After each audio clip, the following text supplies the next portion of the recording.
Dear God. Hold on, y'all. Ooh, chat. Move this to the side.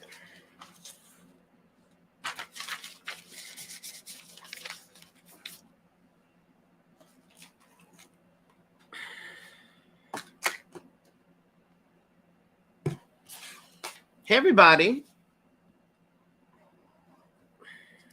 Hold up. Ooh. Trying to move this. I don't put all this stuff in the way here. Hold on. And my microphone. Boom. Greetings, everybody. Hi. We live on the what? On the Clock app. We live up here, honey. We just live. We all the way live. How's everyone doing today? As the people come in, we got shadow work readings. Shadow work readings. Shadow work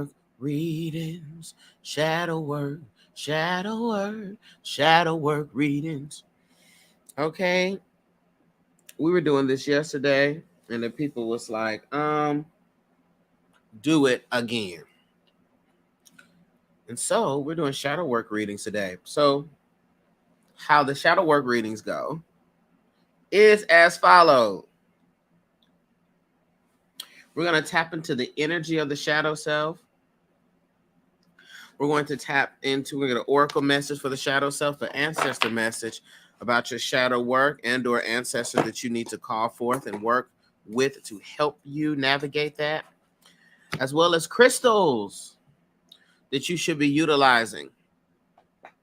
So if you would like to get a shadow work reading, you have an opportunity to do that. I have the CashApp right there on the screen.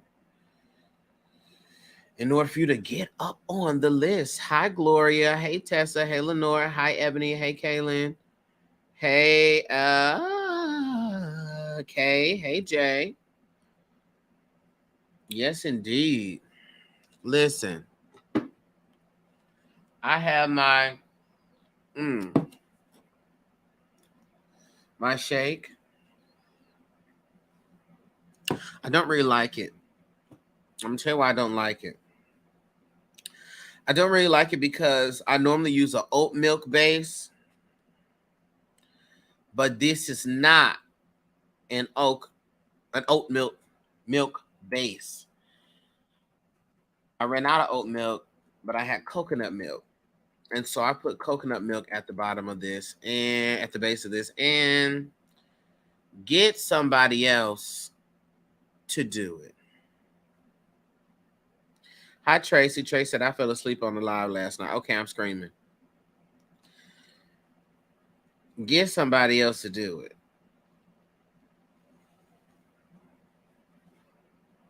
Okay. Get somebody else to do it.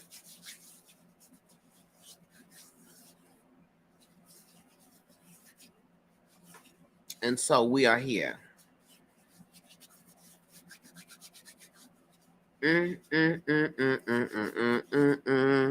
So I don't really like it with that. I don't like coconut milk. I've tried several times.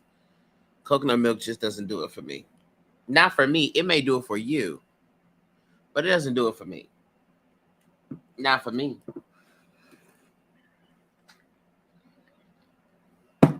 And if coconut milk does it for you, more power to you.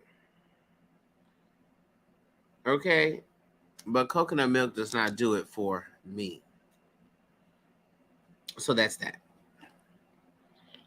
Do y'all like coconut milk? Because I don't.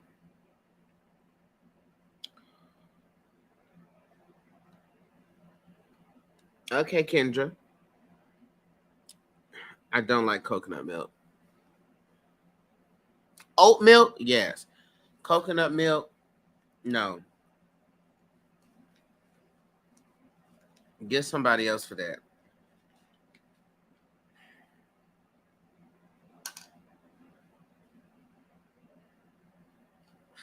Right, Jay? Hey, Danny.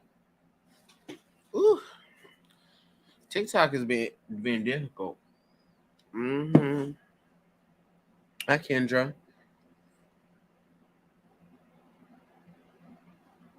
Get somebody else to do it. Yeah. I'm done now. Now you make me want reading after reading after reading after reading. I like oat and almond milk. Oat and almond milk is good. Now let me tell you this. I made some. I got you, Kendra. I see you. I made some oat. Hold on. I made some oatmeal with some oat milk. Let me tell you something. I did oatmeal with the oat milk. Listen, I was oated up. And I did honey. Um and I like to put cinnamon in my oatmeal as well. With some butter. Okay. You can do plant-based butter. I have plant-based butter, but some real butter is good.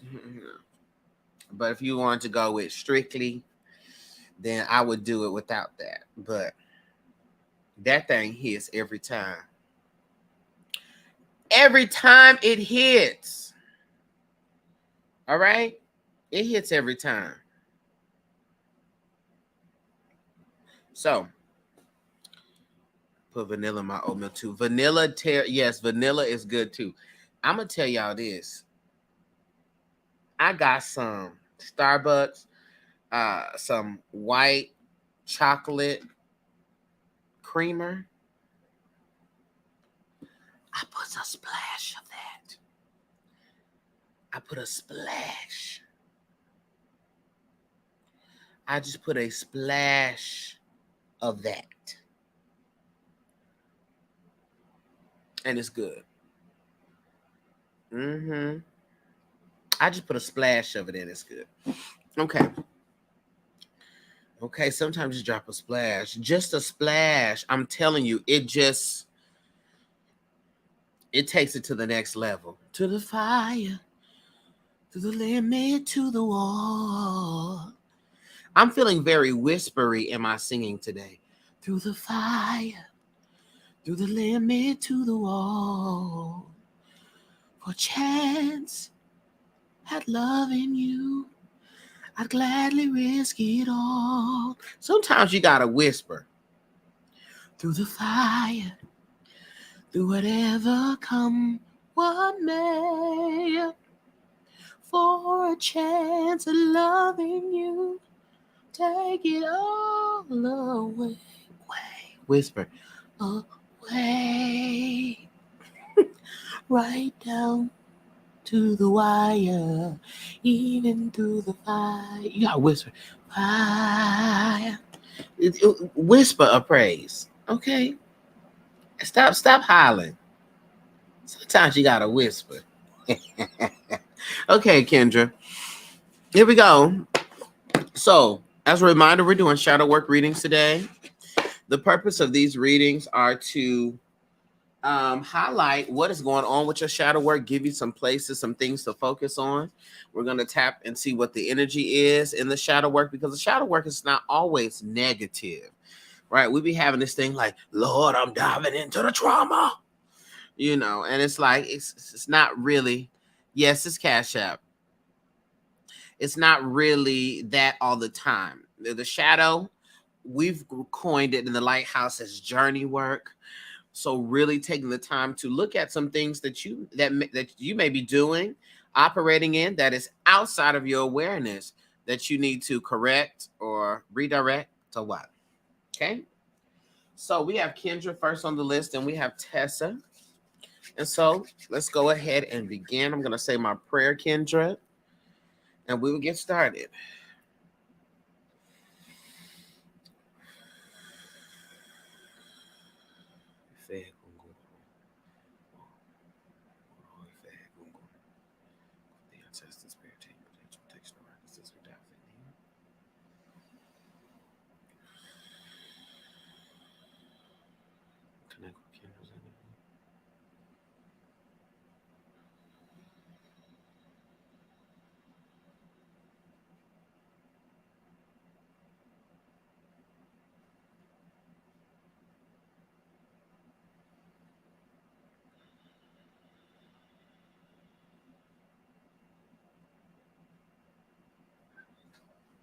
Okay, here we go.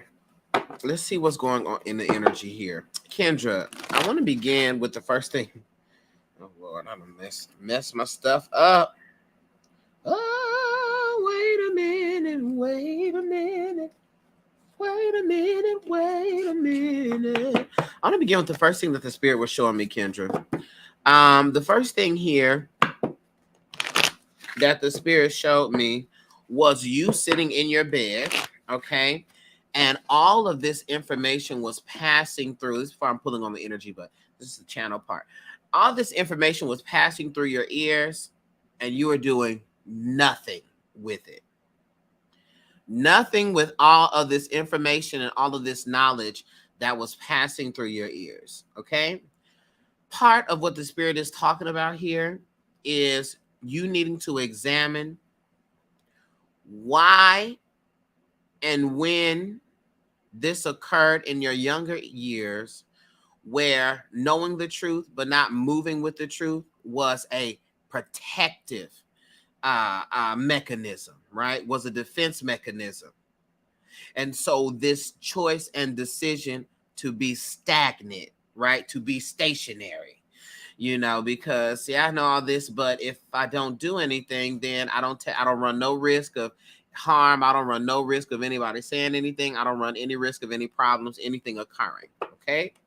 So that's just from the channeling.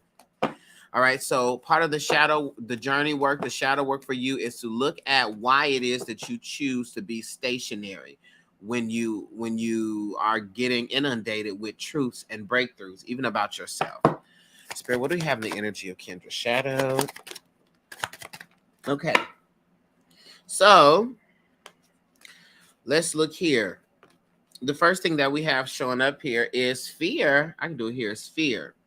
Oh, let me move this over. Dear God, yeah. Okay. The first thing we have showing up here is fear. Okay. Now, with this, it reminds me of as you can see, this fear here is represented with like a tomb. Okay. And the trick bag of the tomb is that, we have all this speculation about what is behind the tomb. You have people who are like, oh, if you go over there, it's going to open up a curse and it's going to cause all of these problems. And so we'd rather not even explore because of what we have been told about it, right? We would rather not explore because of our preconceived notions about it and about what it is. When in reality, honey, just like when they went into the tomb to see if Jesus was there, he was not in there. So the thing that you fear is going to happen never freaking happens.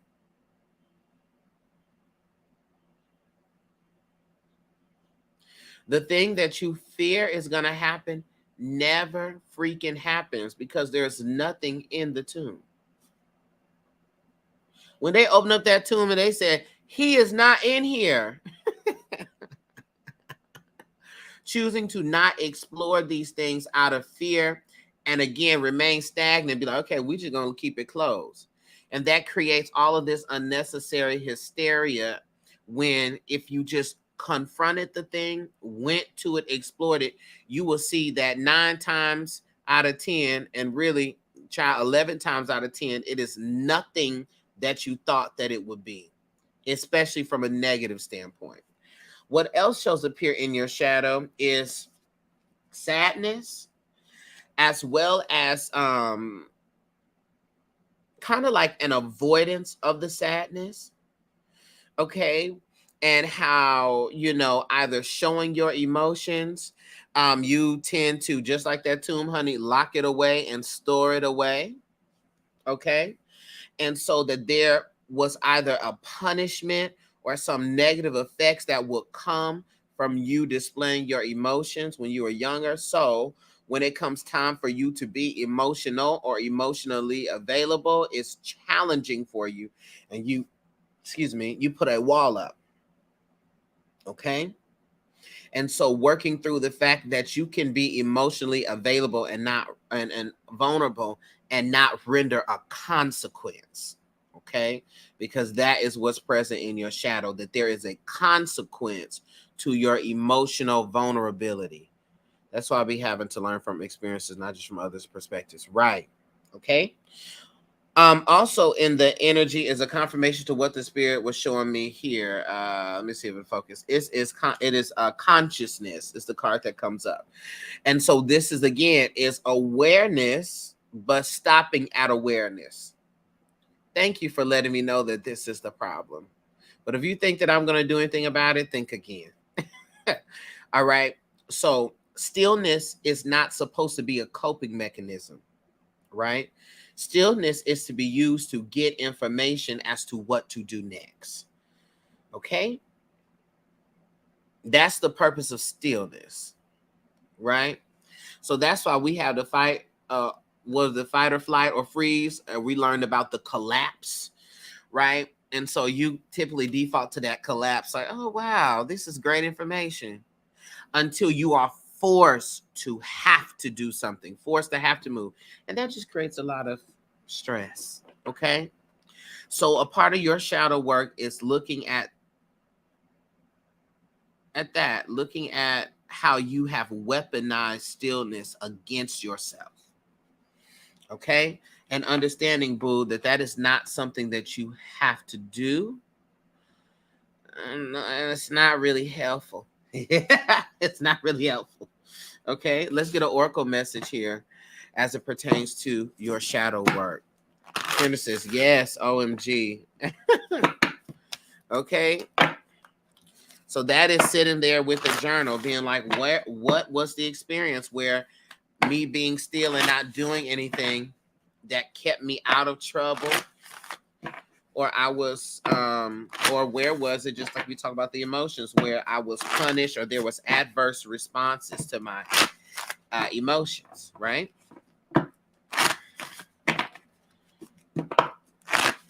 And let me understand how that was for then, but that does not have to be for now. Okay? Spirit, what do we have here?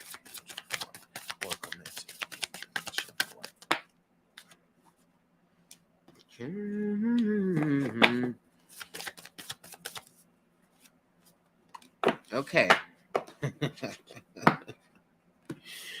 This is so interesting to me. So, a part of what's in your shadow and what is being brought out, right, to the surface. We learned in the weekly reading, about,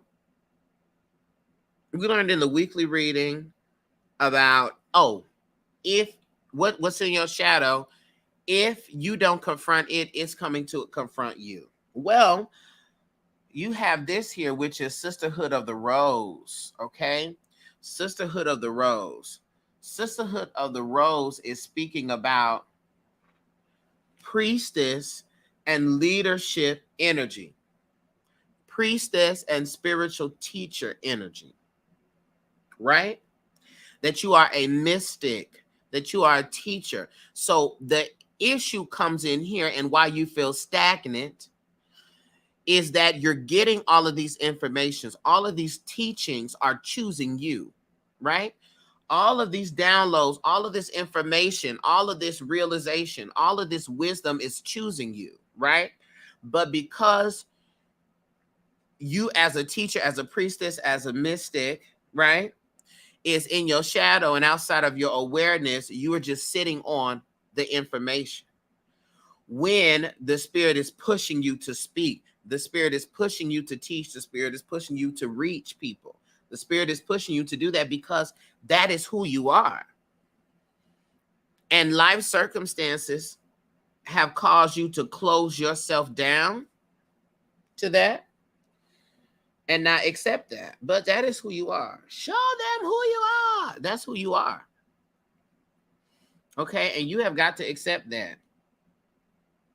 All right? We can play these reindeer games like we don't know what's going on and all this stuff if we want to, but to no benefit. Because this is what you're called to do. And so it's important to know that the priestess is hidden beneath the trauma. Sometimes you have to go and confront that tomb, because in the tomb is everything that you need, right? You also have a very interesting thing that shows up here with these oracle cards. 2 popped out, and it literally was yes and no. Yes and no. And I find that to be hilarious to me. And what the Spirit is saying here is that you have trouble with both of these. You have trouble with saying yes and committing, and you have trouble saying no, hell no, I'm not doing it. Why? Because that is a decision. That's a decision. And that is not being still and stagnant. Okay? And so a part of moving in your divinity is decision making. Part of moving in your divinity is having a strong no and a strong yes.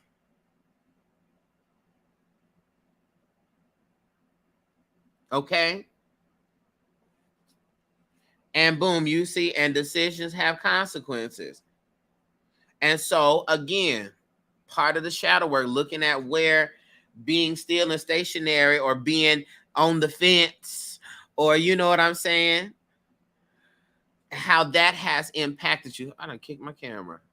Dear God, straighten up, camera, straighten up. Okay? And so that is a part of your shadow work, being firm about your yes, being firm about your no. What ancestors or ancestor message do we have about Kendra and her shadow work?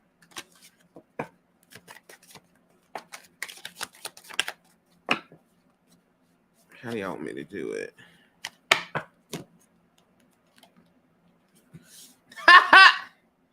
You got Papa Peace who comes out here. Of mindfulness.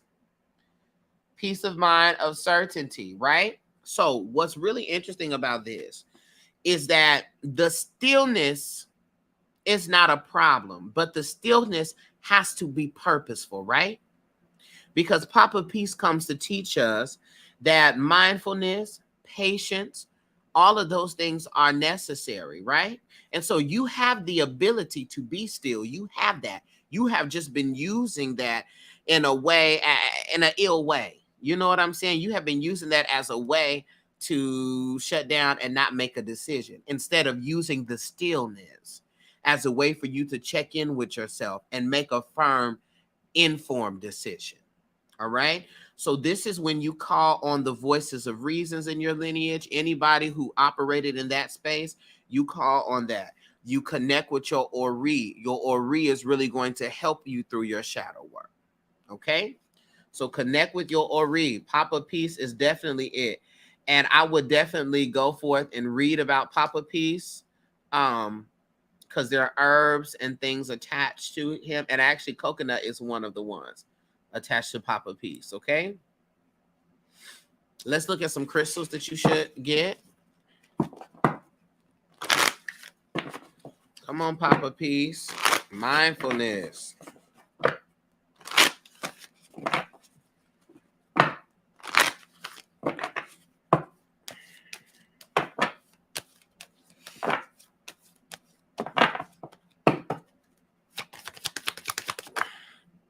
Did you have to fly and hit me in the throat? Good God.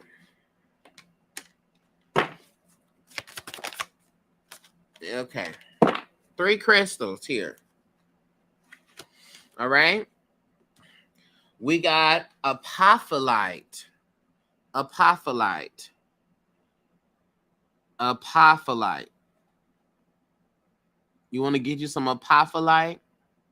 The spirit says that this is going to help you stay positive.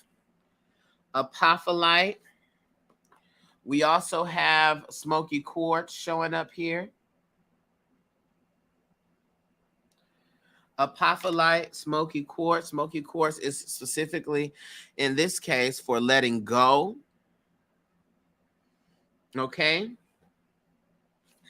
And then some lepidolite, because they're wanting you to do some dream work. And so you got solutions and things showing up here in the dreams. Lepidolite. Kendra said, oh, yeah, I need that. Mm-hmm. The smoky quartz and then lepidolite for dream recall. Okay. Thank you, Kendra. Thank you, Kendra. Yeah, yeah. All right.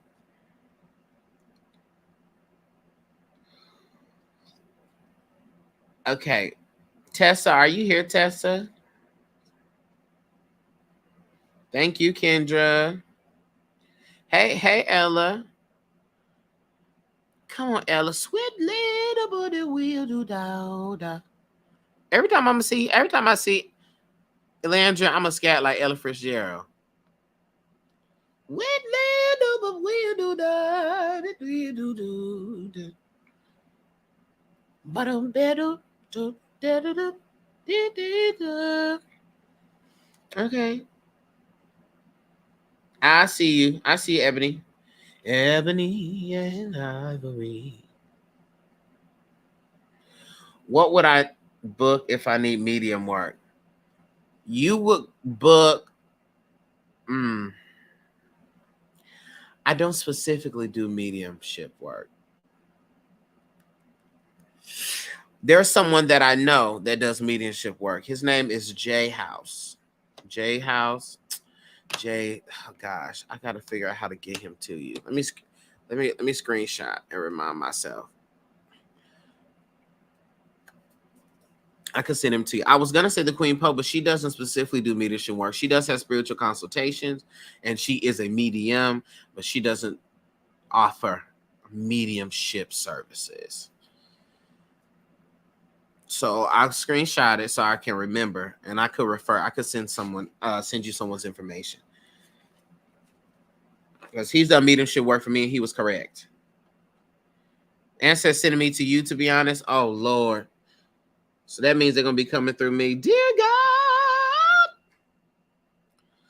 Honestly, if anything, I would say a personal reading.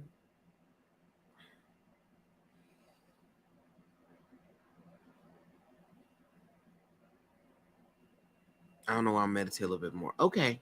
Well, sometimes you be thinking that you want something specific and something else comes through. Or it may be that. It may be that the ancestors are going to come through, because they do. I personally just don't be like, if y'all want to talk to your grandma, you know what I'm saying? I'm not saying that's what you want, but I'm just saying, like, if they come through, they come through. But listen to your Ori. They keep popping you up. Okay. Well, listen to your Ori. Okay, Tessa. Here we go, Tessa.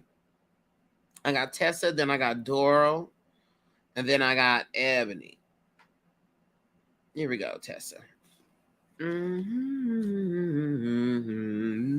Let me say my prayer, Tessa, and we'll get started.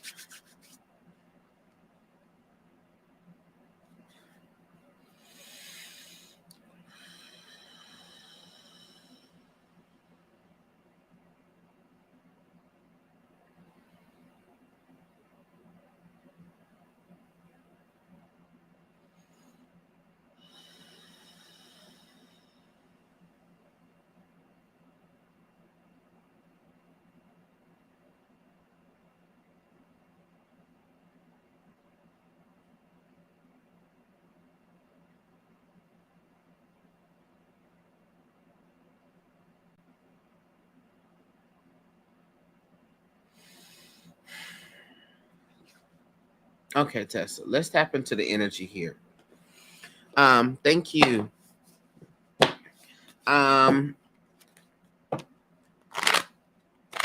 The first thing Spirit showed me, Tessa, as I'm pulling on the energy of your shadow work, is you getting turned around a lot, right? Like, what I mean by that is like confused and overwhelmed, right? And so it gives me the sense that you have had life experiences where it's always just be a lot happening and you having to make fast, quick adjustments, right? And it just tends to cause you to make rushed choices and rushed decisions, right? That you ultimately end up like regretting, okay? Because things just seem to be overwhelming all of the time. Tessa says, yes. Okay. And so I think part of your initially, the shadow work too, is to recognize and work on stillness in the sense of everything can be going haywire around you, but you can still be at a center. You can still have a center. You understand? You can still ground yourself in the moment. So I would definitely look up grounding techniques, quick grounding techniques that you can practice to help you get real center when things go astray. Okay? Because that's what happens. And then you go forth and you say, I can't trust myself to make choices, but you really can. It's just that you didn't make the best choice when you were put in a rush. You know what I'm saying? When you were having to be, when you were overwhelmed and having to make it quick. All right. So I would say a part of your shadow work is to work on not being so quick to respond and why it is that you have in your mind that you got to respond fast. It's okay to be still and gather yourself and then make a decision, Tessa. Okay? What do we have in the energy of the shadow? Hi, Jax.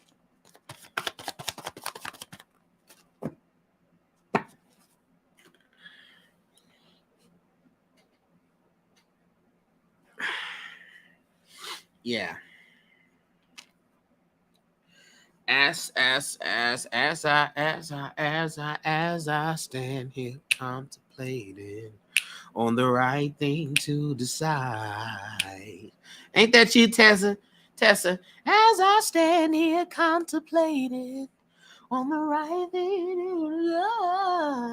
to go the right direction all my life. Okay, so let's look at this here. So you need to dive into your water placements in your chart, because your water placements in your charts is where your power holds and also how you get overwhelmed. We got flow here, but the spirit wants me to focus on the water placement.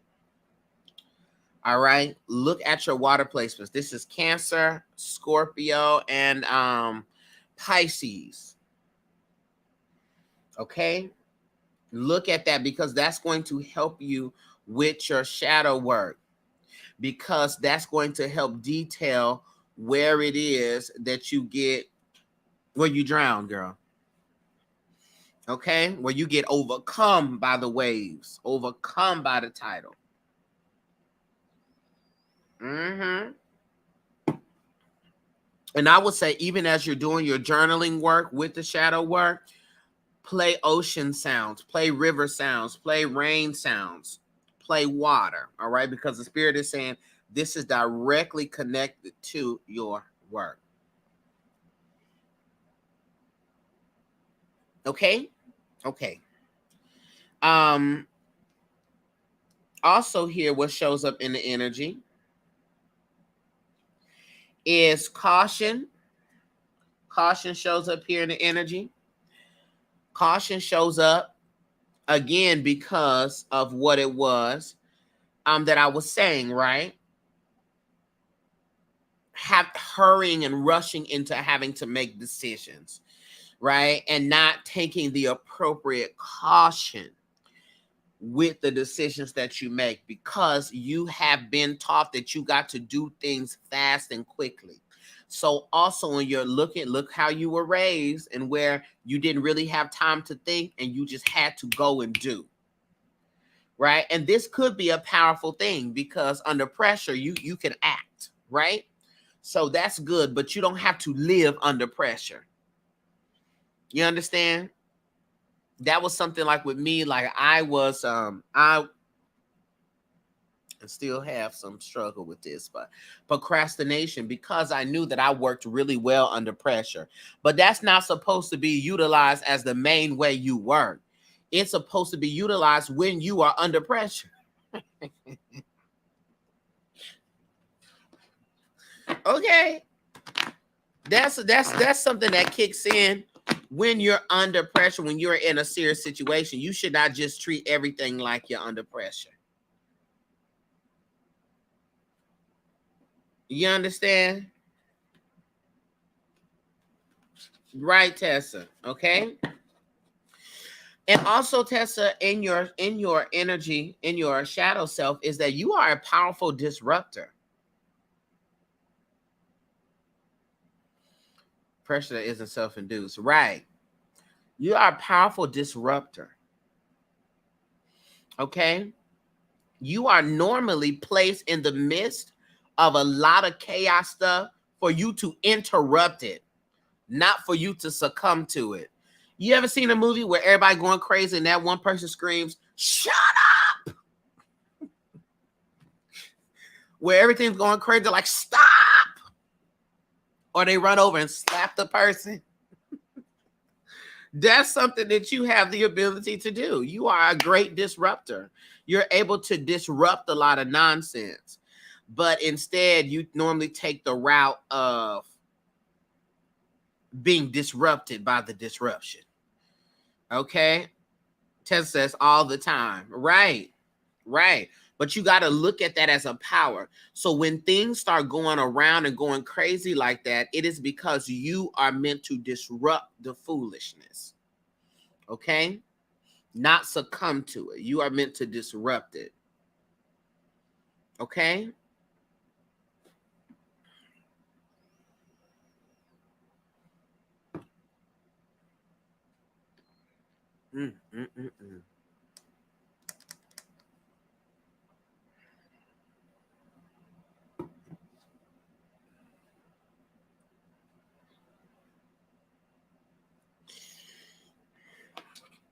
Let's get an ancestor oracle message for you with this.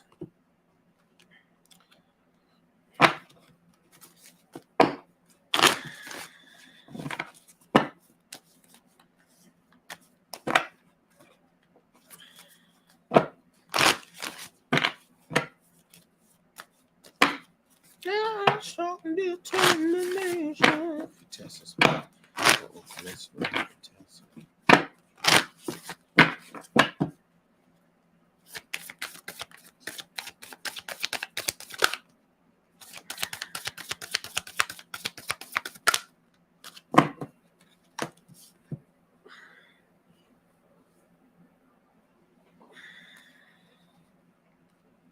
okay, here we go.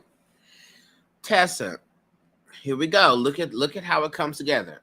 You got this oracle card that has come out here. Align your life. Align your life, right? But peep this. What is not aligned? What is not aligned or needs to change? Okay? But I want you to understand this. I just spoke about you being the disruptor, right? So when things are out of order, you have the ability to set it straight. You have the ability to be the one who is not going crazy like everybody else. You have the ability to maintain your center and your peace. You just have to activate that. And oftentimes, when a whole bunch of stuff is going crazy, you got to get still and observe, because it's letting you know who you need to keep around, who you don't need to keep around, what habits you need to continue, what habits you don't need to continue, right? So the spirit places you in the middle of chaos so you can identify what is chaotic and no longer needed. So stop freaking out when stuff is going crazy. Instead, understand that the spirit has put you in the center so you can see. All right? You are put in the center so you can see. So stop thinking that everything just be happening to you. You are put in position so you can see, Tessa. That's the oracle message for you. So every time you are put in the center of something, you're there to see it. You're there to see. Okay? You're there to see it. And so every time when you start feeling down, like I can't take it, you're going about it the wrong way. Stop yourself and say, Source, Ancestor, Spirit Team, God, Mother, whatever, help me to see what needs to be seen here. Because this is why y'all have me in the midst of this. You'll see an ancestor that is connected to you and or ancestor message for you about the shadow self.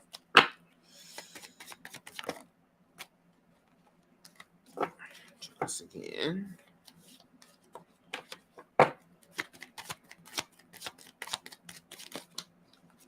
How do y'all want me to do this?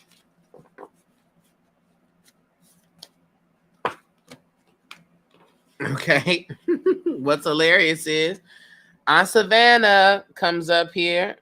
Aunt Savannah, the ancestor of balance, right? The ancestor of balance, meaning that you are able to maintain your peace. You are able to maintain balance, homeostasis within self when everything is going wrong. When everything appears to be going wrong, everything appears to be going sideways, you are able to maintain homeostasis, maintain center. So that needs to be what you work on, grounding. What are my tools? What are the tools that I use in the moment to help me maintain my center? All right. So Aunt Savannah shows up here to help us with that. And so with Aunt Savannah, you really want to call forth the ancestors in your lineage that were coordinators, that were managers, right? That were able to plan out events, handle groups of people. You want to call forth those people in your lineage, okay? And an herb that you can work with, Whorehound is really good. Horehound. Whorehound is excellent. Good. It's excellent for that balance. Okay, let's get you a crystal. When I need love, who can I run to? Okay. Crystal. Spirit, what's a crystal? That's testing me.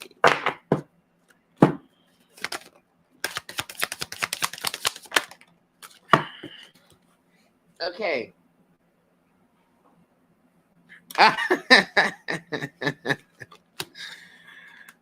Two crystals show up here. Black tourmaline, which helps you to protect your energy, and black kyanite, which helps you to set firm boundaries. Literally, the spirit has sent forth these crystals for you to get black kyanite and black tourmaline to help you be able to protect your energy. Come on, spirit. In the midst of the chaos.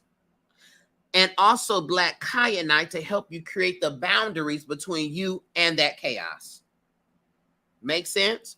Black tourmaline and black kyanite. Black tourmaline and black kyanite. Okay, Tessa? Got it, boo? Got it. Got it. Got it. Got it. Got it. Got it. Got it. Got it. Got it. Come on. Now, that's one thing that I love so much. That's how no spirit is present. I got Doro next. That's how no spirit is present, because all the things come together, you know? All the things come together. Different decks, different things, and all of them come together. Same thing, y'all. If you don't get a reading, y'all know y'all better just listen. And the good thing about this is also live on YT. So if you get a reading on the Clock app, you can always go back to YT, to my YouTube, and rewind it. Okay? Doro, here we go. Are you here?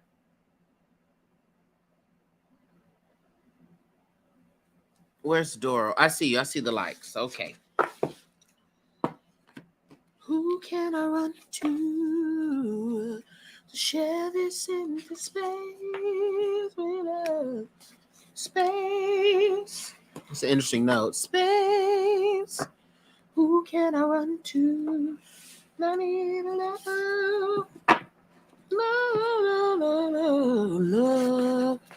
All right. Again, for those that are just tuning in, we're doing shadow work readings where we're going to tap into the energy of the shadow, see what's present, get an oracle message for it, get an ancestor, tell you the ancestor to call on to help you with this, and crystal or crystals necessary. Here we go, Doro.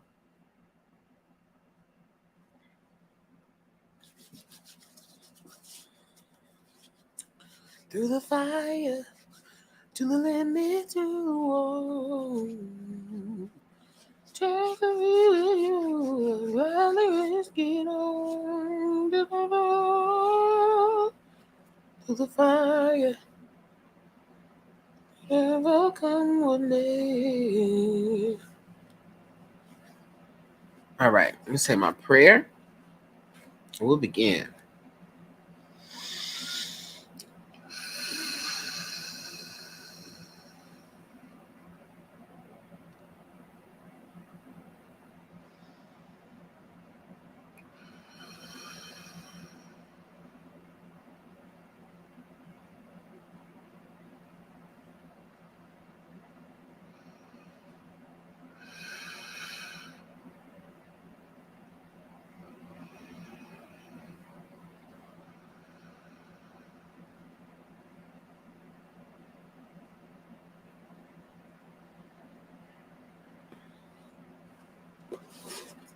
Okay, Doro.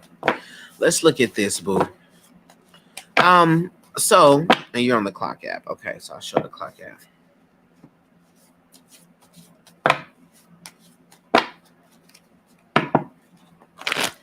Kendra went back to take notes. Got you, boo. Hello, Endless Beauty. Kai. Hello, been watching some for some time now. Shout out to the Queen Poe. But so glad and grateful to catch you live. Thank you, Endless Beauty. I'm so happy that you're here. Thank you for watching, for supporting, and being present. I appreciate that. Doro, so the first thing that the spirit was showing me before I tap into the energy of the shadow was, you know, what do they call those things? Like a turn, you know, those, what do they call it when you put on the ground, you spin it like this, and it's like a turn. It's turn something. What is that called? Y'all know what I'm saying? It's like, what is that thing? It's like a little, like a toy. You have you putting, turn it, a spin top, that part, a spin top. That's, I don't know what calls a turn something. That. So this is the thing. I feel that there's an issue in the shadow with authority, okay? In the sense of you have too much respect for authority, and or you have been abused by authority figures. And what I mean by that is, you see, when they were showing me that, it was like being controlled, right? People being controlling in your life, people just spinning you any which way. And because this has been something that you are used to experiencing, you are better with just going along with stuff than you are taking a stance against it, right? It's easy for you to fall into that. or it will show up in you vehemently being against authority, both of which is not healthy, right? But you have to understand that your shadow, because of your experiences, you have an issue with authority. So when you have people telling you what to do or bringing something up to you that seems like they're telling you what to do, you may start to feel some type of way, but you got to know that you have that you're predisposed to that. You're predisposed to feeling some type of way about authority. All right. And so because of that, don't just be investigate the feeling, rather. Investigate the feeling. Okay, is it that they're being malicious? Are they trying to control me? Is this really that? No, it's not that. It's not that. Or wait a minute. It is, right? But you got to check yourself first always before you make it about them, because you have a predisposition to feeling a way about authority. Okay?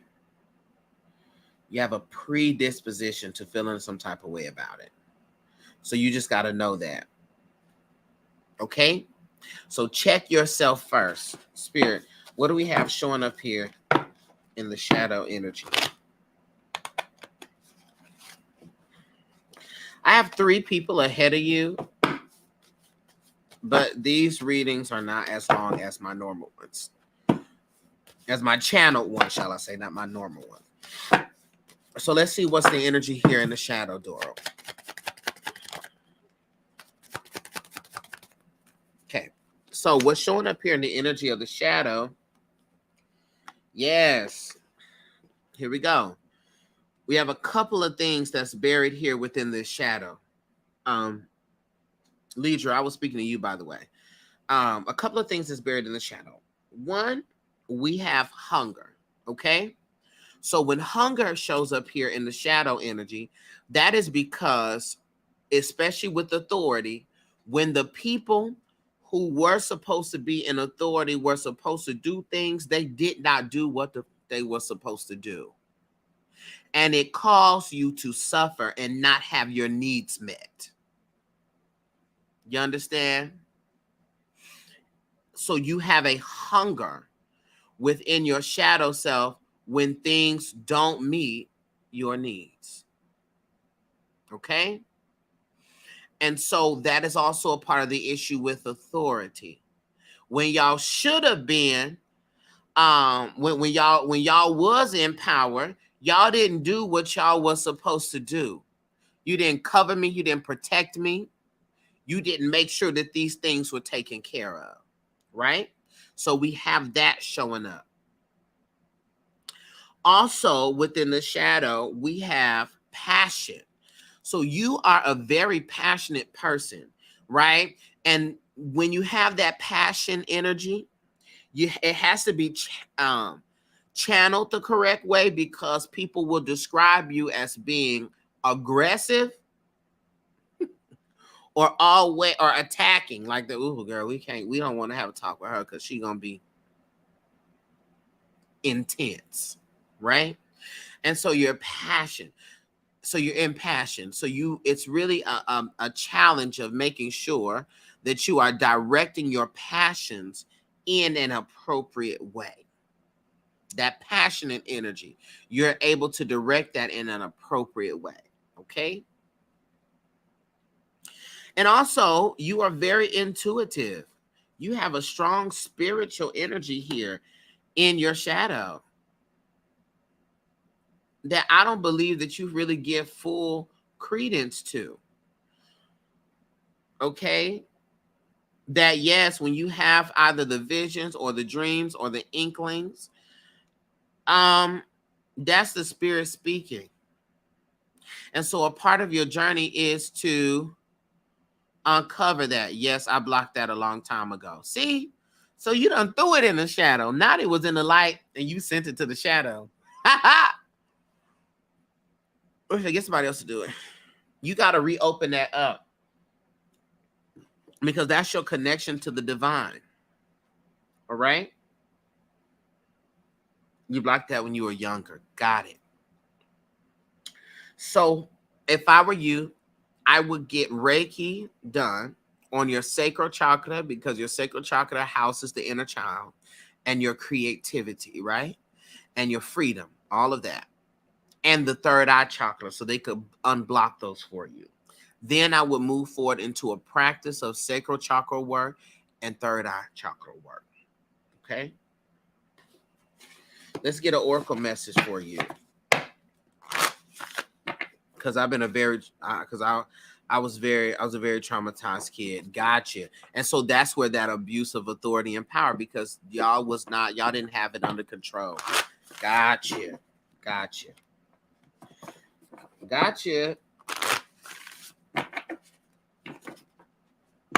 Y'all didn't cover me and protect me like y'all was supposed to, from either physical harm or abuse, or from witnessing, being in harmful situations and witnessing harm.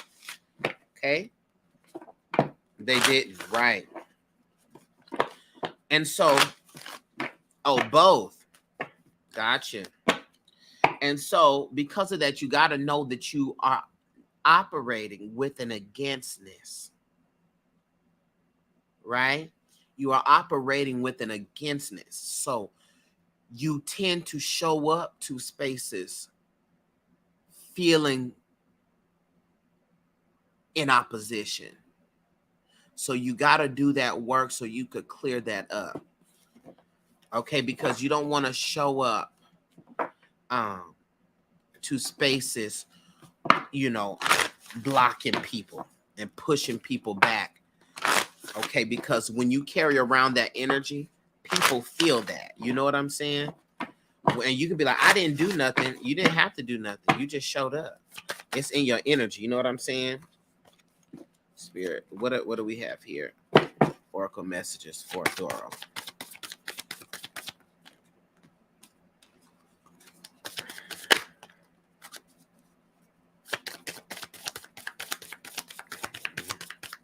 I'm just going with these two.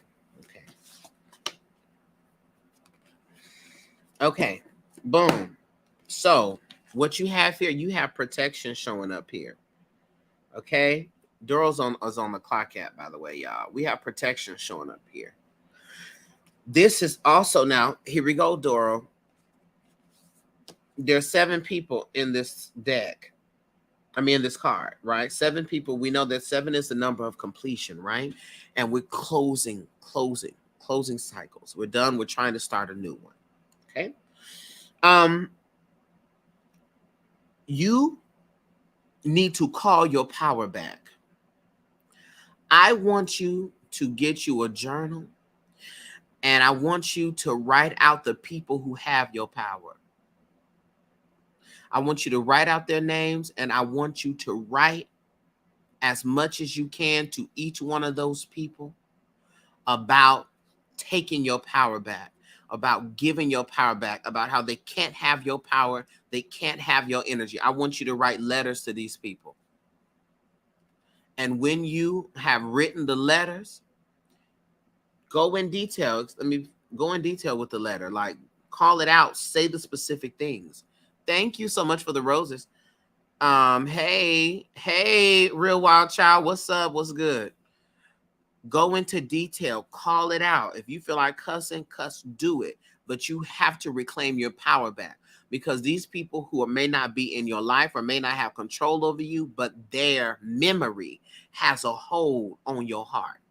And that's the problem. And when you write these letters out, burn it. Burn it. All right?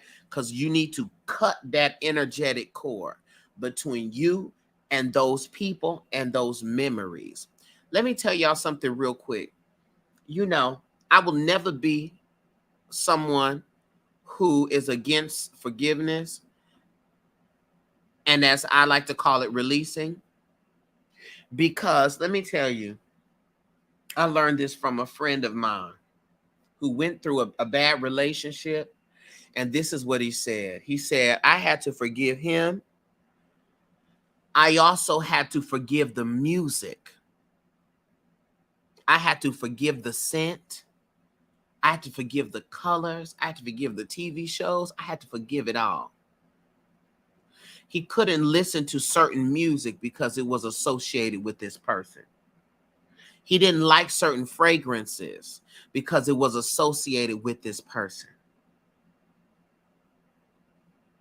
And so it will cause you to live a little life, right?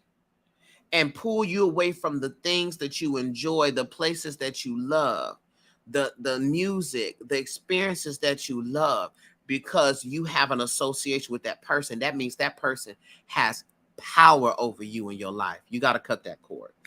Okay? Call your power back. You have to forgive the music. When he said that jumped through my bones. Let's see what ancestors we need to call for to help with this, or what ancestor messages or energy. Papa Peace. We got Papa Peace showing up, who's an ancestor of mindfulness. Mind y'all, this is from my Ancestor Oracle deck. So if you haven't ordered it, what's wrong?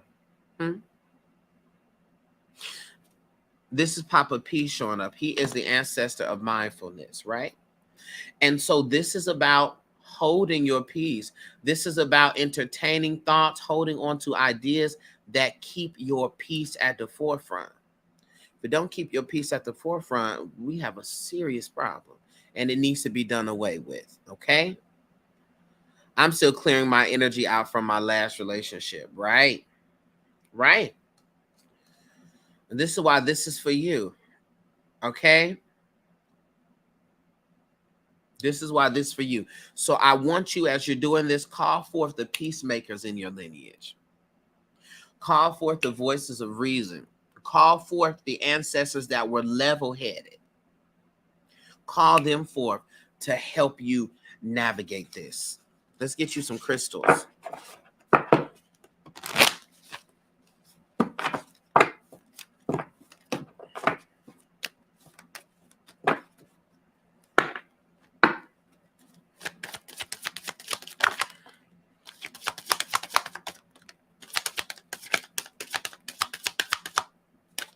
Look at this shit. Look. Not this shit. Excuse me. Pardon me. These crystals popped out. Blue lace agate. Blue lace agate is literally to help you find your calm. Find your calm. Like, that's literally what it's about. Let me flip this on the clock app so y'all can see it better. Help you find your calm. Literally find your calm. So you want to get some blue lace agate. You also want to get you some black kyanite. At this point, everybody need to get them some black kyanite. Black kyanite helps you to keep and set firm boundaries, right? And lastly, some aragonite. Aragonite, y'all. Aragonite crystal helps you release emotional baggage. Okay? So blue lace agate, black kyanite, and aragonite helps you to release emotional baggage. Okay?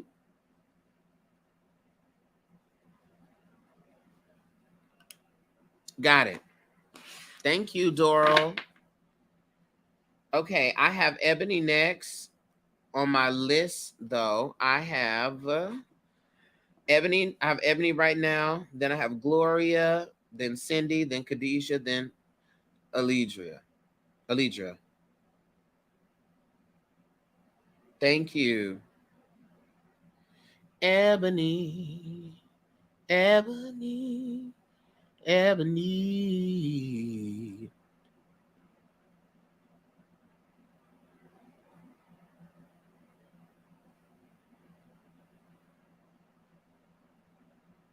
Okay, Ebony, here we go. I definitely need the last two. Yes. Look, black kyanite and aragonite. All right, here we go. Let's look here into your shadow work. Here we go.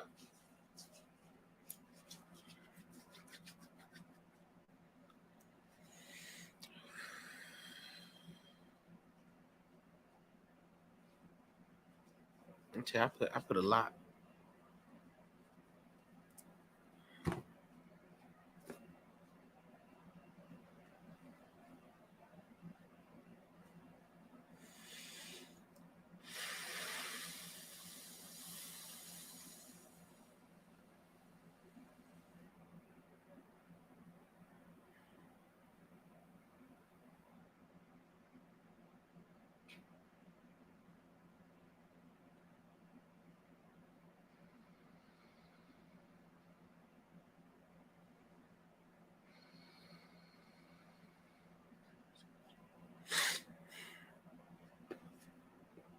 Okay, Ebony. Let's go ahead and get started here.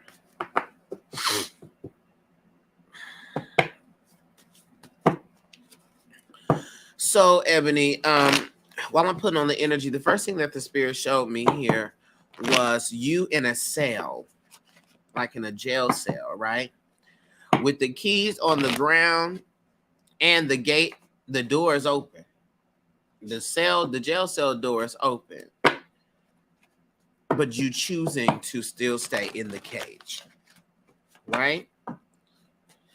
And so you got to look at where it is you learned in your life for you to just stay locked up, where the people that is oppressing you, locking you up, may not even be around, but you still stay in the cage. You understand? That needs to be a major focus in your shadow work, spirit. What do we have in the energy?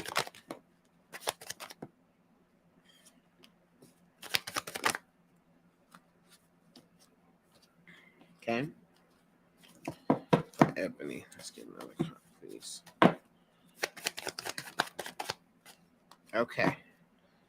In the shadow work, literally, movement came up, Ebony. Movement. Okay. Why do we freeze and stay? Why do we freeze? Why don't, when the opportunity for movement commence, why is it so hard for us to do that? Okay. And who taught you that? Now, that's the thing. Who taught you to stay in that? Who taught you to endure no matter what? When you're doing your journal work, ask yourself that question and explore who that might have been that taught you to stay and just endure. And hold on, girl, just a little while longer. Who taught you that? Because that was a learned thing. Or where, and maybe, you know, a lot of things are caught and not necessarily directly taught, right? But who did you witness that be so hesitant?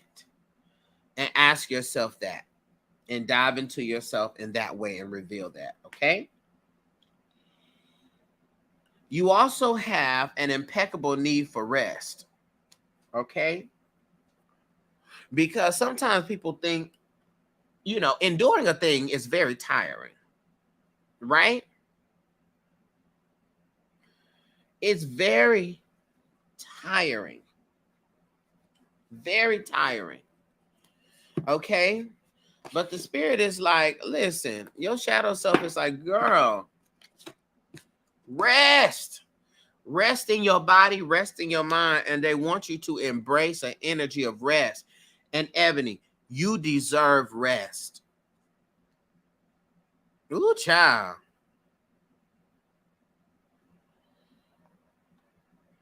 We deserve rest.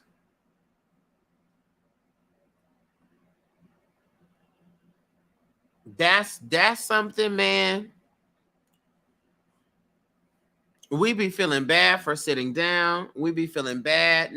We deserve rest. All right. And also, this isolation energy is heavy in the shadow.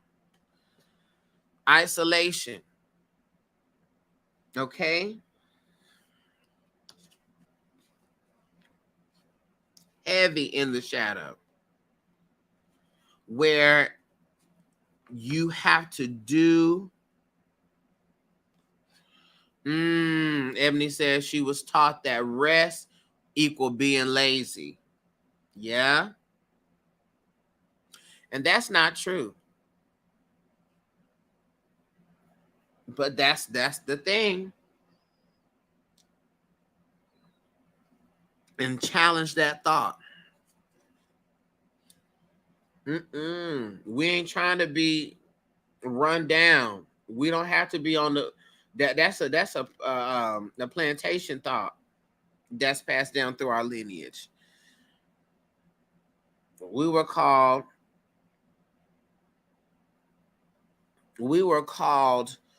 lazy because we didn't want to work to sun up to sundown in a hot sun with no water. There we go, Ebony. I can use my introvert personality to isolate and be okay with it. Come on, accountability. That's what you got to see right there. That be that thing. When the introvert, you need to utilize that for your rest. That's when you need to use that personality trait for your rest. Not to isolate, right? And so we have to bring that to the forefront. We start saying, I'm an introvert as a reason to stay shut off, right? And that's not it. That's a reason for us to stay in the cage. I might as well stay in the cell. Your paternal line likes to isolate from each other. And so you see how that has trickled over into you and how you show up and express. And so you have to check that because that's not good. What's the oracle message that we have for Ebony?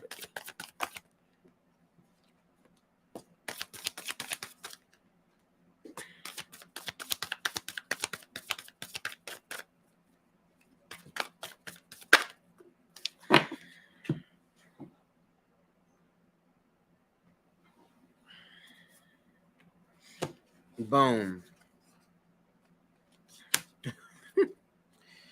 We got Star Mother that shows up here. When Star Mother shows up here, this card represents how can you mother yourself?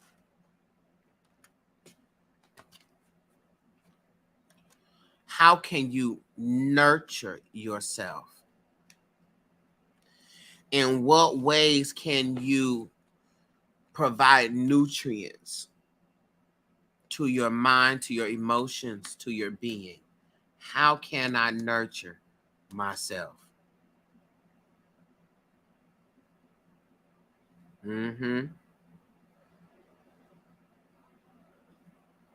Because that is something that is so critical and it's so important, especially when you're used to mothering everyone else. How do you mother yourself? I don't know how I mother myself. Look at how you mother others and mother your children and are attentive to the needs of the child. And the needs don't go unaddressed, right? So that is the biggest thing for you with your shadow work is nurturing self. You need to do for you what you do for others. So it's not that you don't have the ability to take care of yourself. You're just giving your taking care away. You're giving it away. So look at the ways that you are attentive to your child's needs. And And this is that part. I like helping others without anything in return. Now, see, this is a dangerous game to play because it's good to help others just to help and not expect anything. But that easily turns into you doing everything and not ever getting anything. That turns into reciprocity-less relationships. But we have settled with that, right? We're okay with that. We're okay with that because we helping. No. Spirit, what ancestor energy do we have here? When I tell you Papa Peace comes out, Papa Peace, like, let me tell y'all something. Y'all need to get your mind right. Papa Peace says, y'all need to get your mind right. Get your mind right. Get your mind right. Get your mind right. Get your mind right. Get your mind right. Get your mind. Get it right. Mindfulness, right? Your peace has to be priority, Ebony. You need to put that at the forefront of your affirmations. My peace needs to be my priority. I suggest you work with some sandalwood. Get you some sandalwood essential oil. Sandalwood is really good. And lavender essential oil. Utilize that. That's going to help you bring that peace. All right? You and the Patreon, make sure to do the Ori cleanse that we talked about. Okay?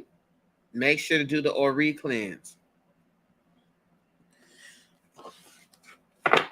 What crystal, Spirit? I can tell you right now. Crystal clear quartz or clear crystal quartz.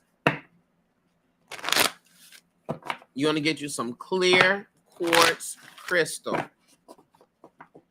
And the good thing about clear quartz crystal is that you can set your intention with it and speak energy into the clear quartz crystal. So get that clear quartz crystal and speak to it and say, your job is to radiate an energy of peace in my life. That's your job. That's your assignment. Radiate an energy of peace in my life. Okay? I'm pulled to see if there's any others, but I know that one for sure.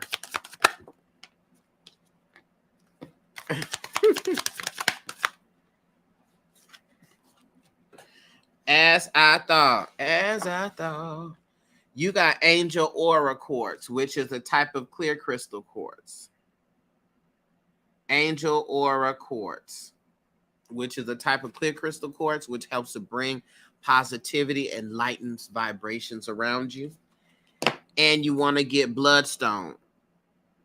Bloodstone here helps you to get up and get moving. Bloodstone. So angel aura quartz and bloodstone helps you with action. And you see how the spirit connects all the things together? That's how they do.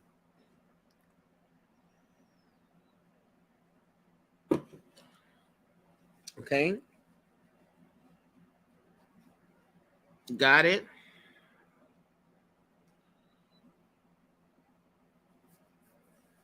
Okay, Ebony. Thank you. Gloria. I got Gloria, then Cindy, then Khadijah, then Alidria. Great, because I feel stuck a lot with no movement. Right. Spirit gonna tell you what you need. Spirit gonna tell you what you need. Spirit's gonna get you what you need. Spirit gonna get you what you need. Spirit gonna get you what you need. Oh, Spirit. Hey, Gloria, I see you.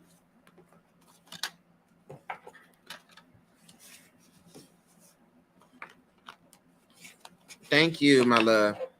Here we go, Gloria. We got our good old shadow work reading for you. Yeah. Then after you is Cindy, then Khadisha, then Alidria. I hope I'm not ruining y'all's names. If I am, charge it to my Texasness and not my heart. Okay, Gloria, here we go.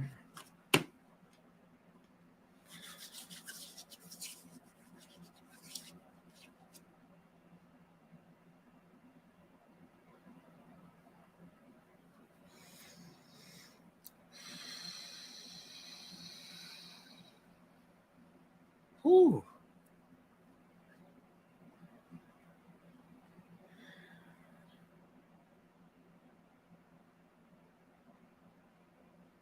Okay, Gloria, so let's start here. Spirit said, let's just go ahead and look at it like this.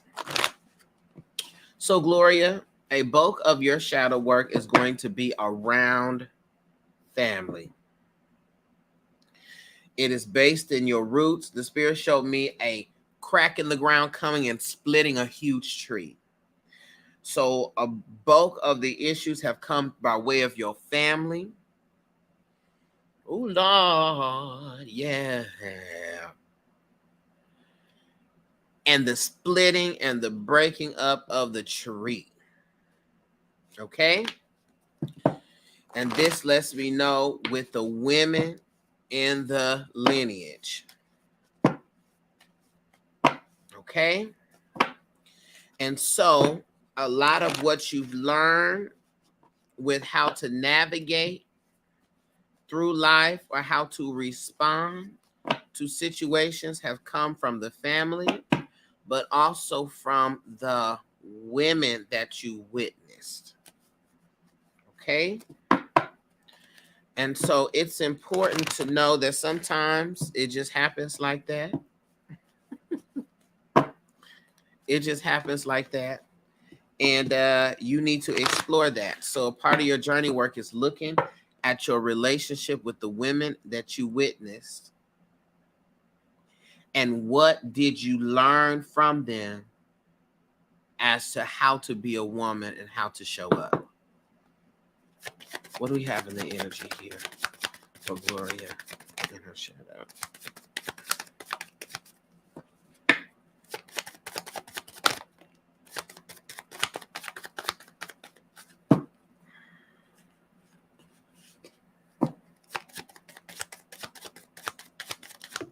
Okay.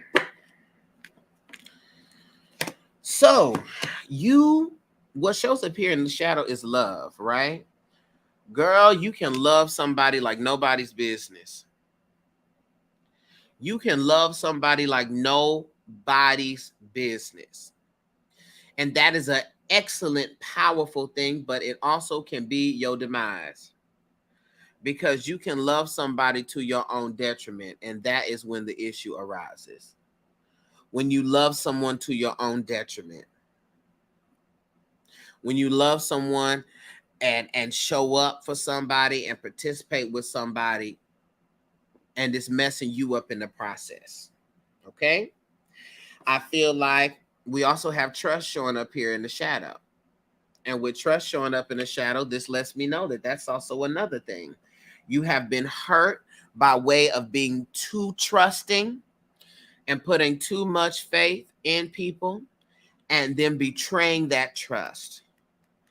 And so by proxy, it has made you be real skeptical about people, and space shows up here in the sense of not wanting to get close to people and keeping distance between you and others.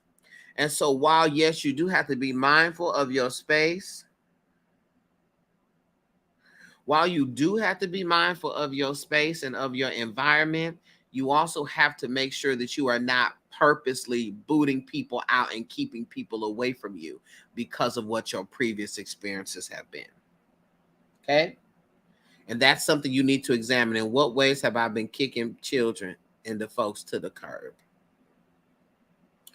Right? And saying that it's my alone time. No, I put barriers up. There's a difference between a barrier and a boundary.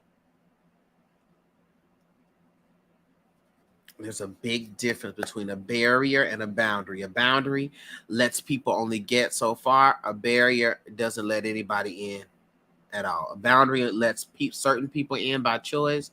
A barrier keeps everybody out and you away from everybody. So do that shadow work to see where did you learn to deal with your problems that way, right? Again, it's within the family. Look at the lineage. Look at the women that you observed, okay? And see where you learned that from. What ancestor here?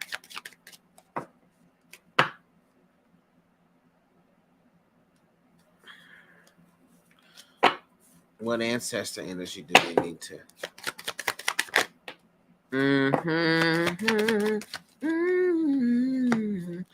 You got Cato, which shows up here.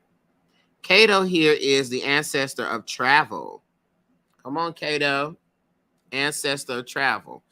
And so with Cato showing up here, this lets me know, or one, this is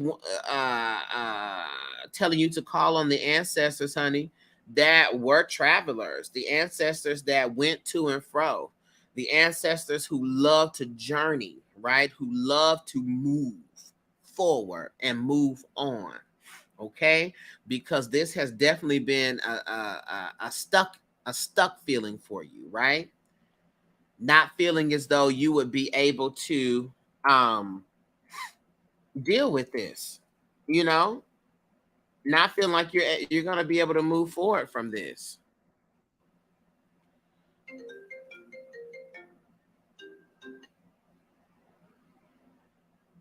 Okay, sorry, I had a call coming in.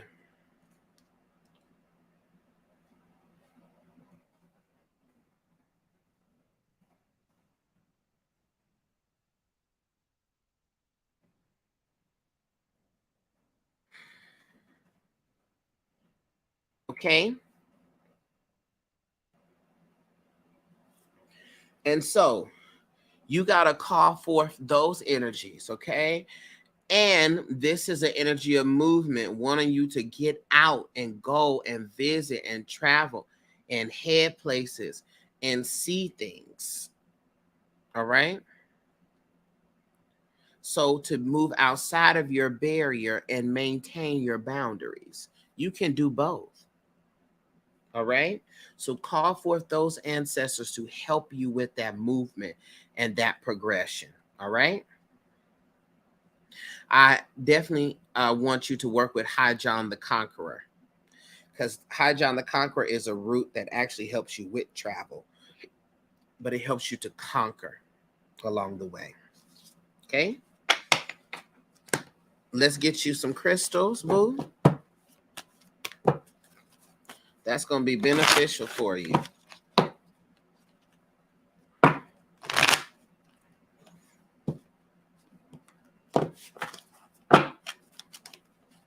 Spirit, what crystals here?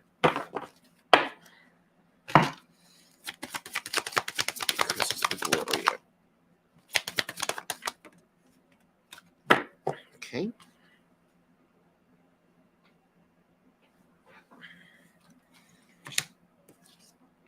All right. Boom.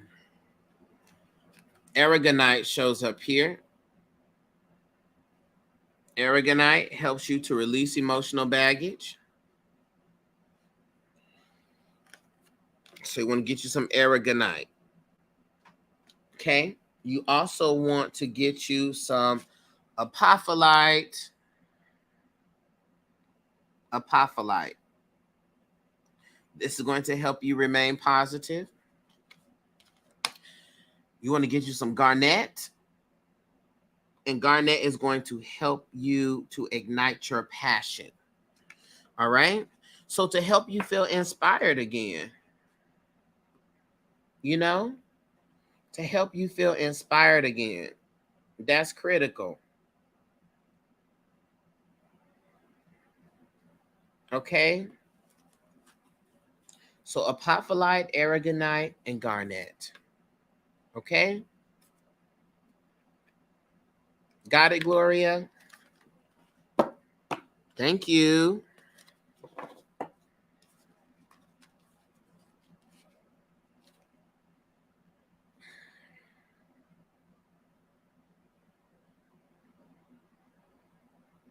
Okay. Cindy, are you here, Cindy? Then I got Khadijah, then Alidria.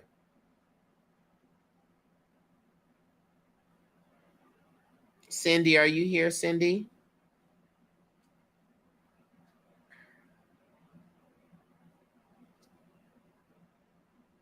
Thank you so much. Thank you, Gloria.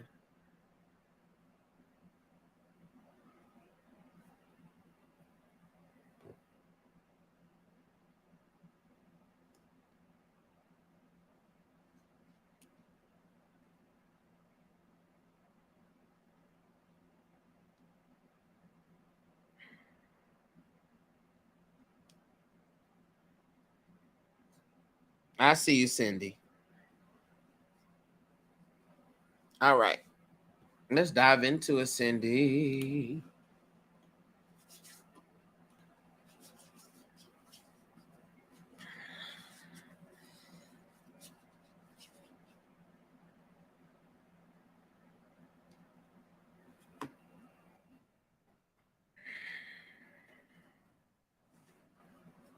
It is journaling season for sure. Yes, it is. All right, Cindy. Let's go ahead and tap in here.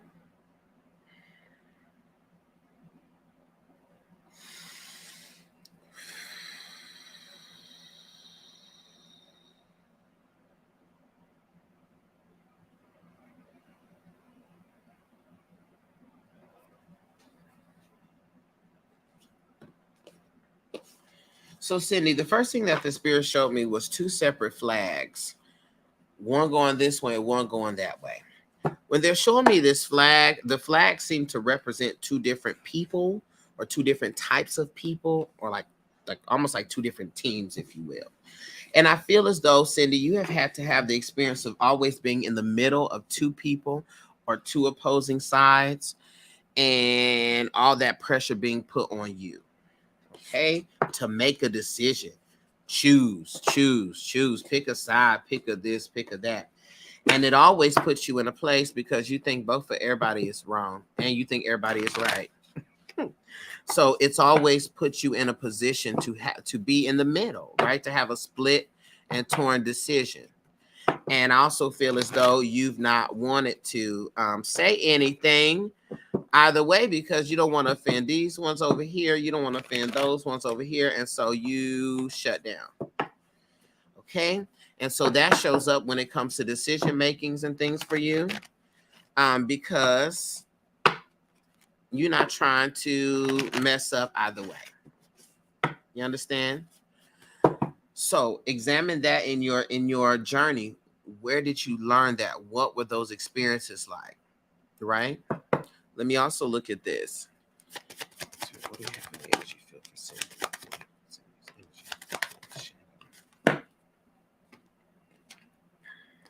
Mm-hmm. Okay. And I don't know, Cindy. It also feels, see, what we show up here in the energy of the shadow is hunger here, right? In reverse. But it's wild because yes, you've had the experience of not having your needs met, but it also feels to me that people have made it seem like you were not enough, right? Like you were not meeting the needs of others, right? That it feels like it was always put on you to show up and do for others, but the people were not doing that for you. So, in your shadow work, in your journaling, write down your experiences, look back in your life and see where was it that it was expected for me to perform and for me to show up in a certain way, as opposed to them showing up for me. Whoa, yes, SMH. Yeah. And also look at what are the thoughts and the understandings that you gained from that. Because when you have those experiences, then we settle saying that I'm just really of service. I'm here to be of service. I'm here to show up for people. I'm here to do for them. I'm here to do, and not receive. Okay.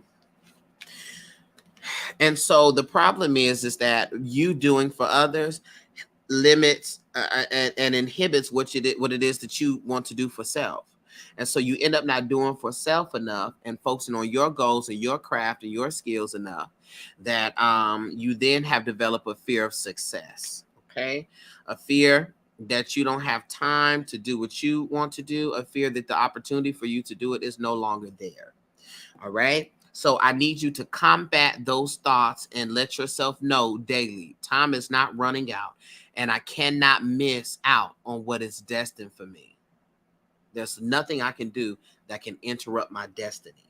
Okay. But that's a part of the shadow work. Where did you learn to do that? Examine that and disarm that and disprove that. Okay. You're not showing up in this space, in this world, to not be fed, to not have your needs met. Okay? You're not showed up. You're not supposed to be here to just give. Let's get an oracle message for you. Okay? What do we have for an oracle message for Cindy?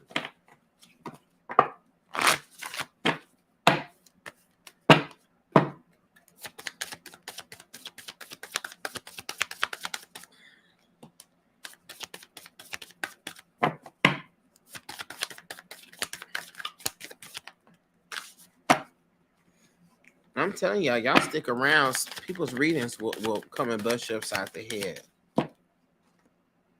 Okay, let's look at this. Here we go. Boom. It's come for you. Two things. You have the Great Gathering, which shows up here. The Great Gathering speaks to things all coming together. All coming together. Regardless of how long it's taking you to do a particular thing or to discover a particular thing, it does not matter. That does not matter. Okay, because it's all coming together. Either way it go, it's all coming together. Okay? And so that's something that you need to know because it always has. So when your shadow self starts acting up, you start feeling down and low, tell yourself it's all coming together. I just need to follow my intuition. That's it. It's all coming together because it always has. You also have the Star Mother here. How do you mother yourself, Cindy? You are an excellent mother of adults. You're an excellent mother of other people. But how do you nourish yourself? I want you to create yourself a self-care plan. I want you to have a wellness weekend a month where you have stacked up your money to enjoy yourself one weekend and you take care of yourself. Massage, whatever it is. How do you mother yourself? That's how you do it. And you are able to mother yourself in a way that you may not have been mothered growing up. You understand? A way in which you may not have been nurtured growing up, but you have the opportunity to stand in that place for you. Okay?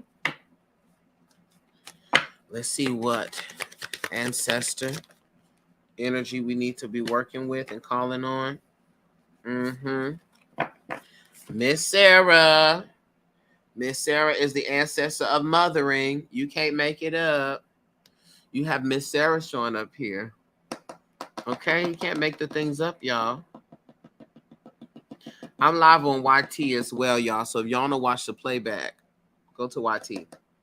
Can't make it up. Okay? How do you mother yourself? That needs to be the focus. I am my mother. I am my own mother at this time. Let me mother myself. Let me nurture and take care of myself. You also can help with this by looking at all of your water placements. Look for Cancer placements and lean into those placements. All right? Cancer, Pisces, Scorpio. Read about those placements because that's going to help you with that. What's some crystals?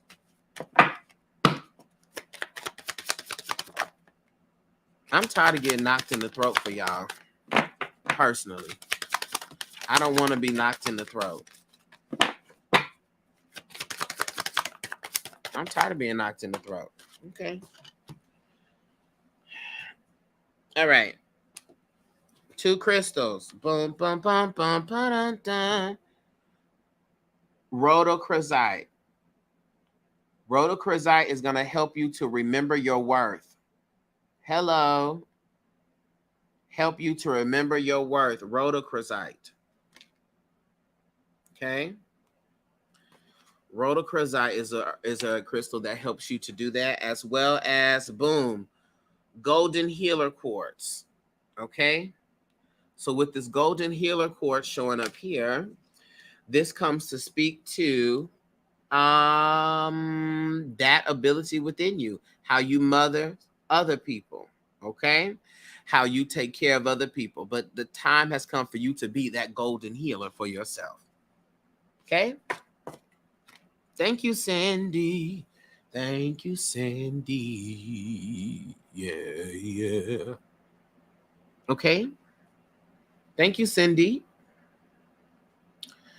Now I have Khadijah. Hi, Khadijah.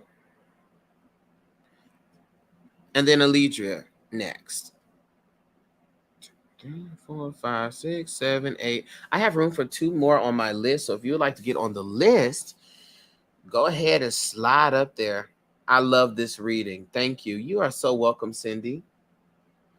You are so welcome.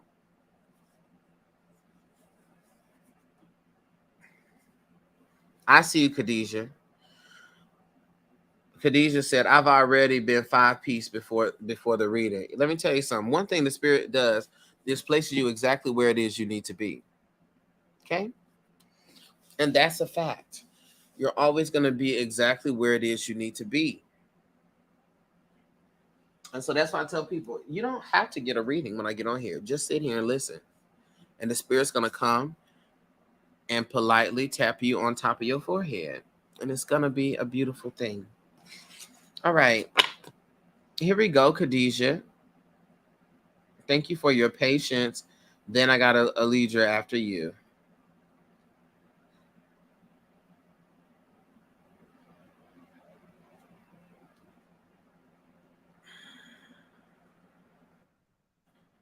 Don't go through no changes about your situation. God is about to change it. Don't go through no changes.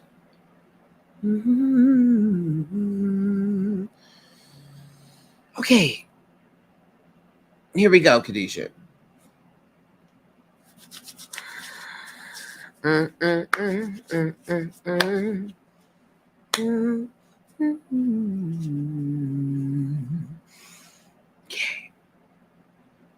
Here we go.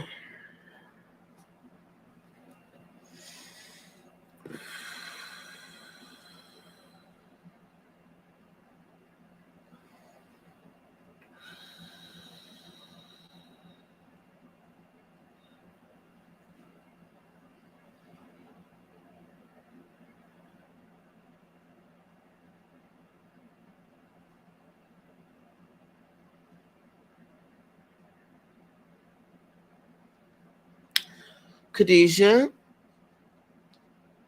let's start here. Well, I pull forth on the energy here. Let's start with this fear of time running out. Now y'all gonna cut that out. Y'all gonna cut this out today. This fear of time running out. This fear of not having enough time for this, not having enough time for that, and wanting to drain the life out of every single moment, which is a good thing. But it's also not good when it is improperly motivated. If you are wanting to savor the moment, for the sake of savoring the moment, that's good. But if you're wanting to savor the moment because you fear that you're not going to have no more moments, that's not good, because that's working from the scarcity principle and the scarcity mindset. Okay. And that is no good. It's no good. So you have to turn that around. Okay. You have to turn that around. Make it a mention to yourself. Time is not running out. We shouldn't be having panic attacks thinking about our birthdays. Ah! Thinking about the next year. Oh my gosh, it's Monday again. You know, we should not be in that space. We should not be in that space. So keep that at the tip of your tongue. Time is not running out for me. Time is not running out. Time is not running out. I have enough time. I'm not going to be able to exit from forth this planet, from forth this plane, without accomplishing everything that I need to accomplish. Okay? That's just that. Okay? That's it. And guess what? If you so happen to skedaddle out of here before you need to, then you will be back to finish it. So it doesn't matter. Time is not running out for you. Okay? Let's see what's showing up here in the energy here for this, for the shadow.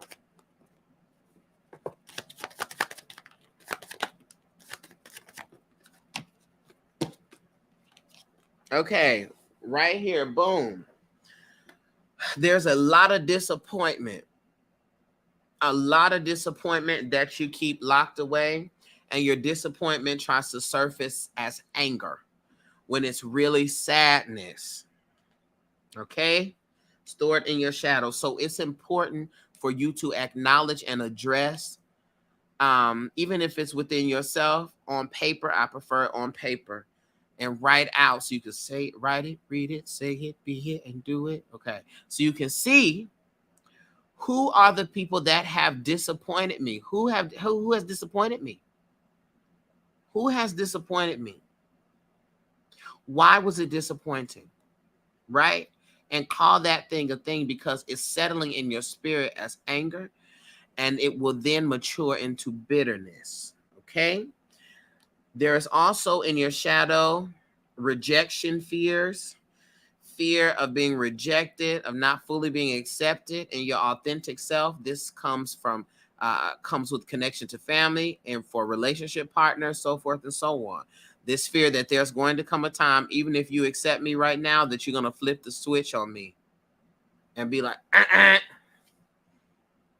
Okay? So you got to look at those things. You're not ever going to be rejected. You can't be rejected from people that you're supposed to be with. Okay? You can't get rejected from opportunities that you're supposed to have. Can't. You can't. So examine where you learn to have that fear of rejection. Okay?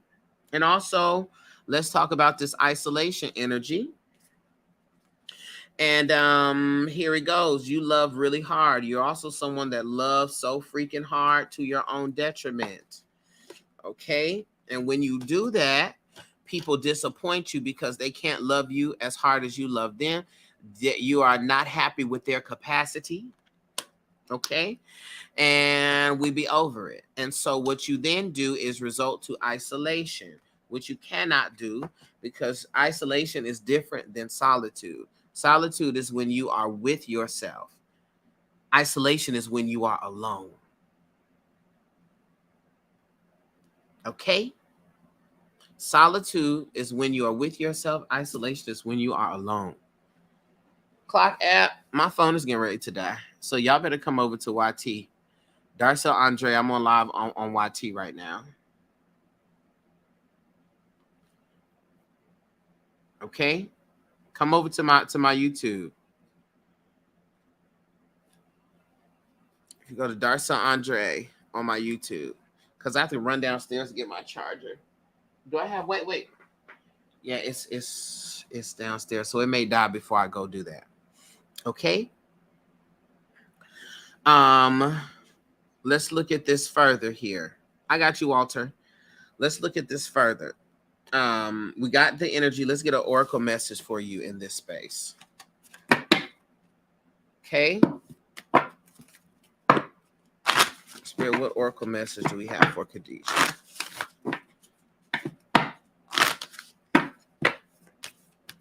Come on, already there. Already there. Already there.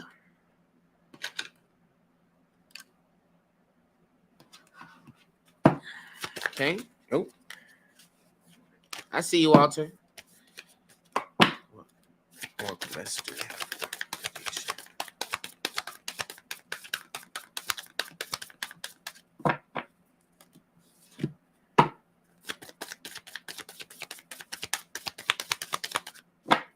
Okay, yeah.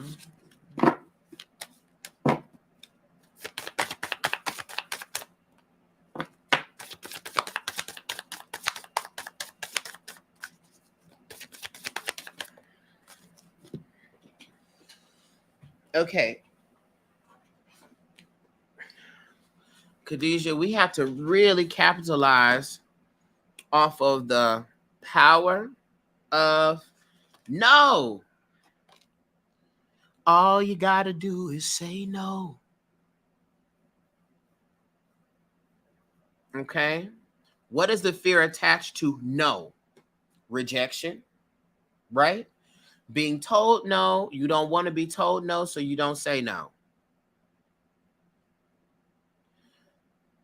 No. That's not good. So I want you to examine that. And what you can do is practice developing a strong no. Do a 7-day, listen, for 7 days, I'm going to say no. I'm saying no to everything for 7 days, and I'm going to have to be okay with it. Don't ask me for nothing. It's going to be a no. It's going to be a no. Because you have to teach yourself that. You have to teach yourself to have agency over yourself and not let people's requests disrupt you. Okay? But also here, what keeps your shadow together and things brought into the light is how you treat your inner temple. Okay? How it is that you treat your inner temple. Where is the spiritual practices? The daily spiritual practice, the daily affirmations, the daily meditations, how you pour into yourself. Okay? You got to keep that consistent. The moment you stop doing that, that's when everything falls into place. So if you don't have a spiritual practice, sit down and create one, something that you can do that's feasible, and do that consistently. Okay? Do it consistently. All right?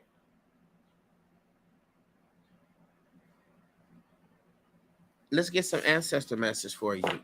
What ancestor message do we have, or the ancestor energies that you need to call forth? Boom, boom, boom, boom, boom, boom, boom, boom, boom, boom. We got Daddy T, which shows up here. Daddy T, who is the ancestor of protection. Okay? One, you need to just understand that you are covered. Okay? But you aren't protected when you leave from your protection, when you put yourself into situations that don't serve you, then you are choosing to be unprotected. You understand?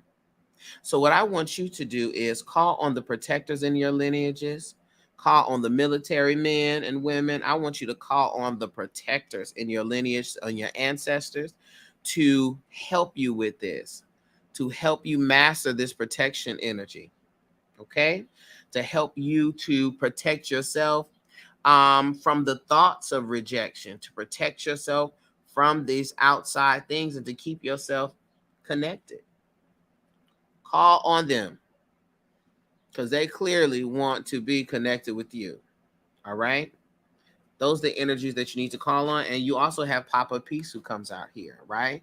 So prioritizing your peace, protecting your peace, keeping your peace at the forefront. Call on those ancestors in your lineage. Okay? Those are the ones. I am the one, son. Okay? Those are the ones. Those are the ones. Those are the ones. Let's get you some crystals. Khadijah. Khadijah.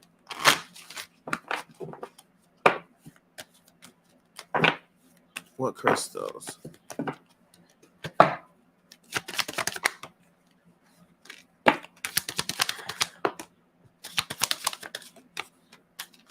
Okay.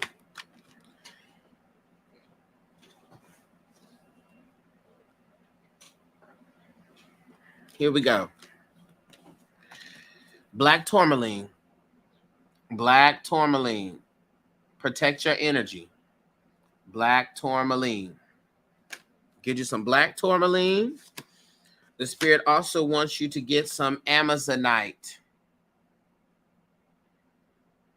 Okay? Amazonite helps you to loosen your grip, meaning to help you be okay with the things that you can't control and to let the spirit.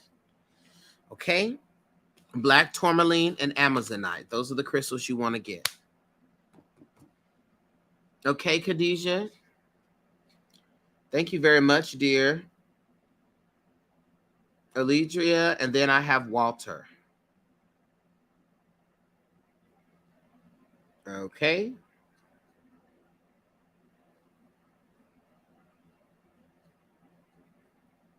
I only have room for one more person on my list, which will be after Walter. So if you want to get there, get there. I'm going to run and grab my charger. Hold the mule real quick. Hold on. You know what I'm going to do? I'm going to play my good old, my intro music. Okay? While I run downstairs and get my charger. Hold the mule. Hold the mule.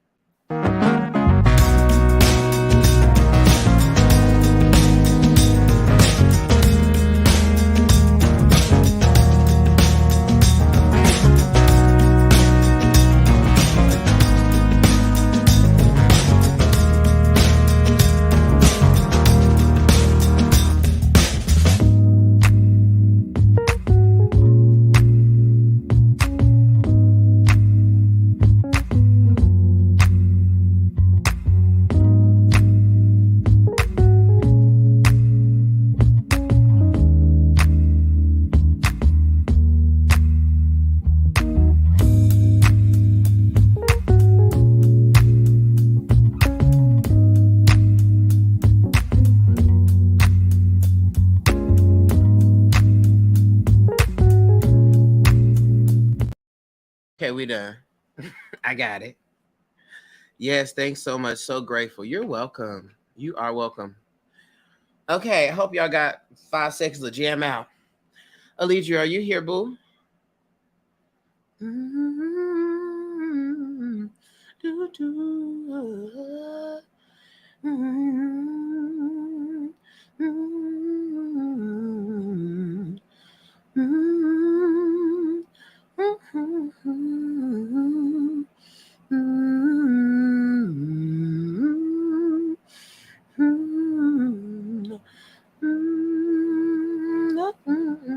I see you.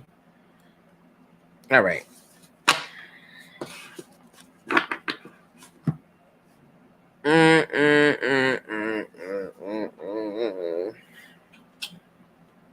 All right.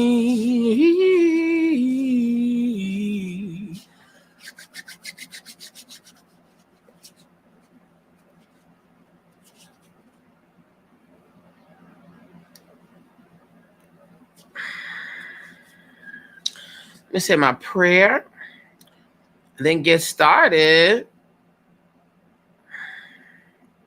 Again, I only have space for one more person, so if you want to get on here, do it. Do it now. Do it.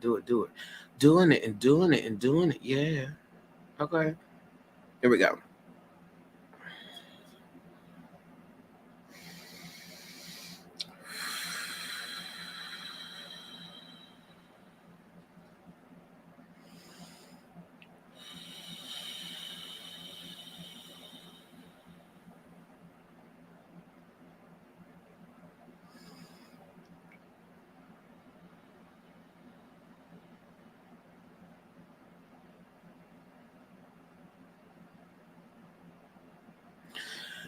Oh, Lord. Alidria.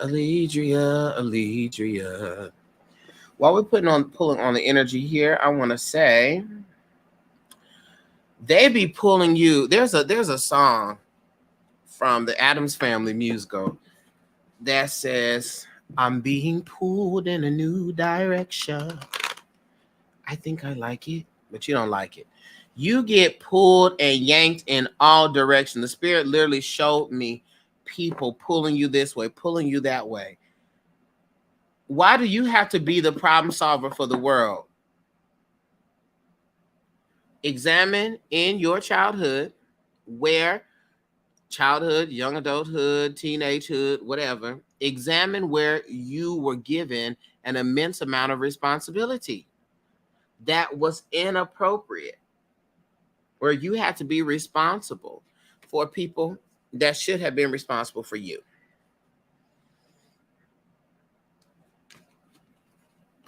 Okay? Because that be at the crux.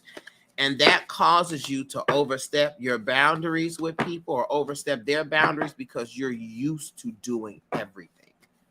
You understand? Spirit, what do we have in the energy here of her? Shadow.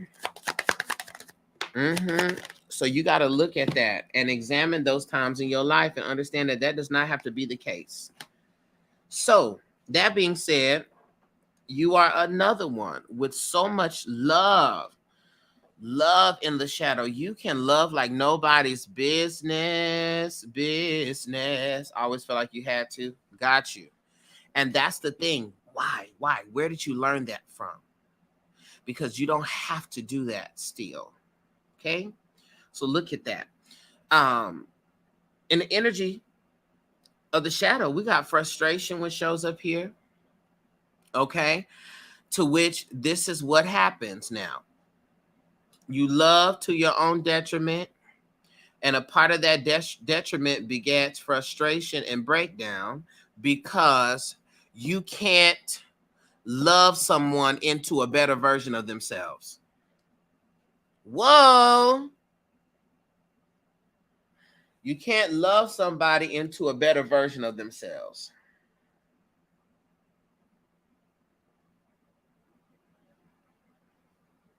You can't love somebody into a better version of themselves.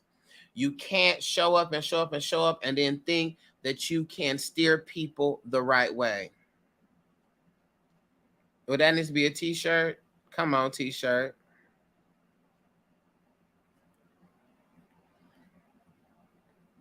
Okay? And so you got to take a deep breath in and hold that in deeply, because you will overgive, overcommit, and over-excuse people's behaviors because you see their potential.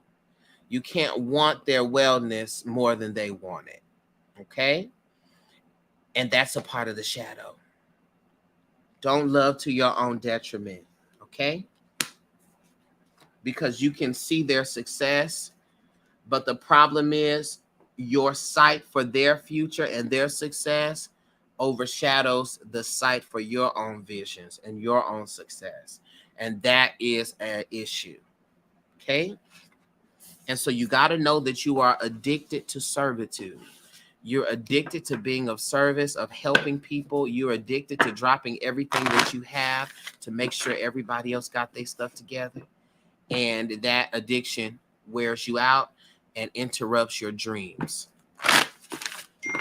And enough is enough with that.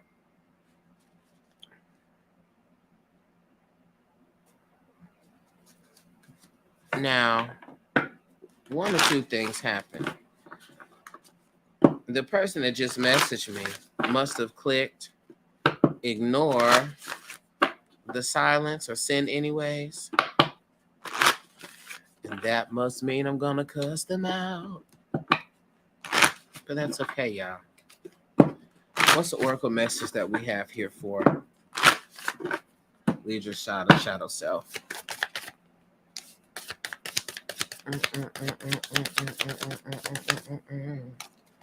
I'm being read, child. I told you, just stick around, honey. All right. Here we go. So this is the thing. Spirit has a couple of things for you. We have this here, which is awakening. All right. And so with the awakening, with the what would be called elevation, or the how I prefer to call it, the expansion of yourself. All right.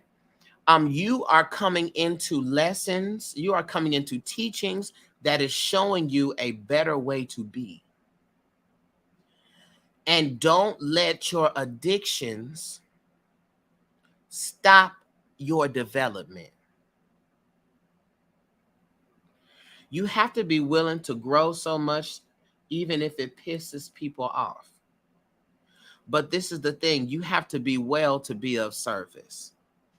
So if you are worn out, you don't got no vision for yourself because your vision is clouded with everyone else's problems, you are not well enough to be of service. You understand?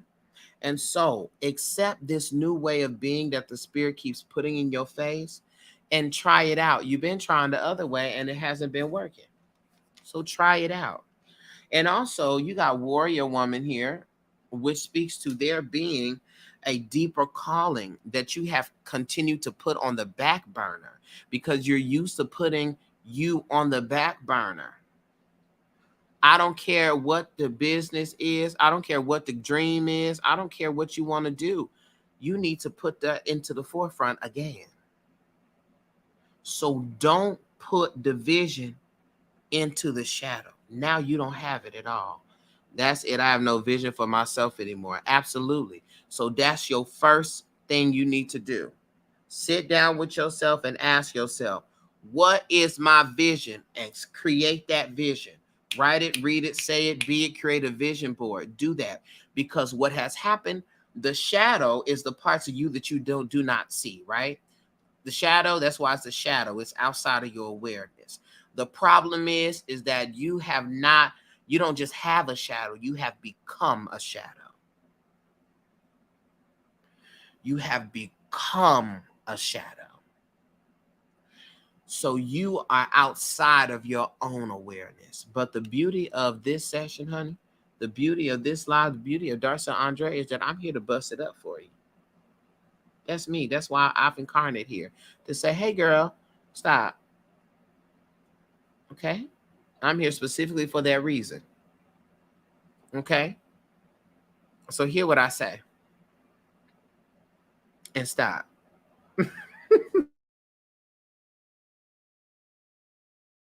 You need to work with, or the ancestors you need to call forth in your lineage to help you with this. Boom. Honey. Aunt Honey. You need to call forth the Aunt Honey. Come on, focus now. What's your problem? Okay. Aunt Honey.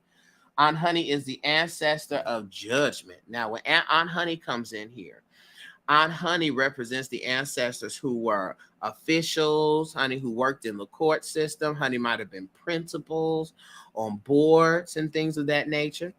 But these are ancestors who were concerned with fairness, who were concerned with reciprocity, who were concerned that you were getting back what you put out. Okay, so call forth those ancestors to help you level out your life, to help you in the ways in which you are overgiving, and make sure you balance and give back to yourself. Okay.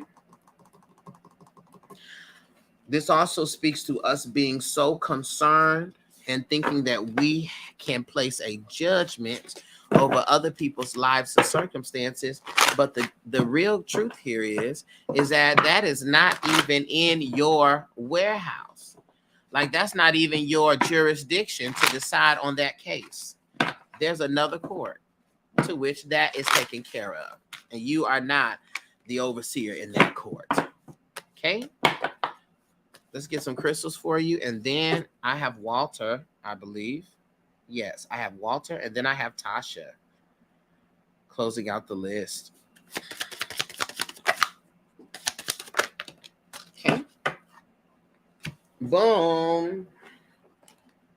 So you can't make it up if you try. And if you try to make it up, you'd be lying. But you can't. Literally, the cards that flew out for you, my dear, is for the crystals is crystal praise. Crystal praise. Allow yourself to receive.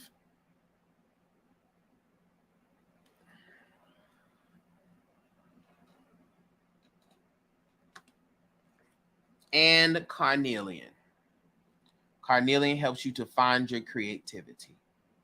So you want to work with these crystals to help you create this next phase of your life and refresh your vision. Don't cry. Don't cry. Don't cry. Don't cry. Don't cry. Don't cry. Don't cry. Don't cry. Don't cry. Don't cry. Yes, cry. Keep crying. It's good. It's good release. Okay. Thank you so much. Walter. I got Walter. And then I got Tasha. Walter. Walt B connection. Walt B connection. Walter, are you here?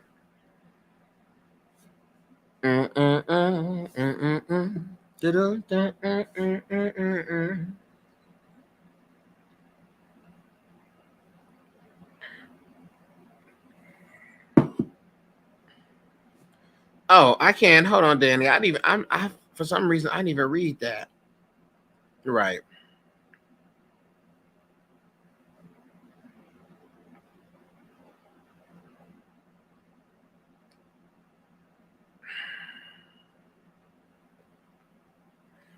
Okay, Walter. Thank you. Okay, Walter. Here we go.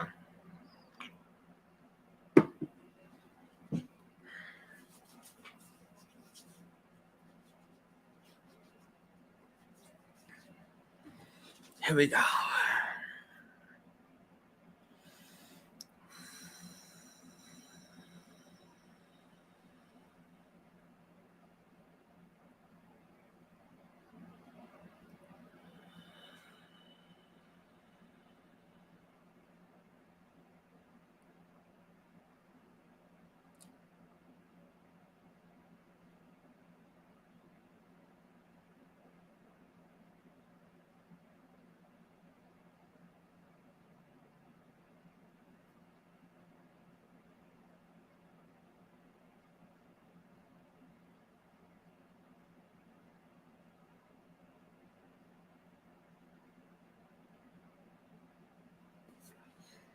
Okay, Walter.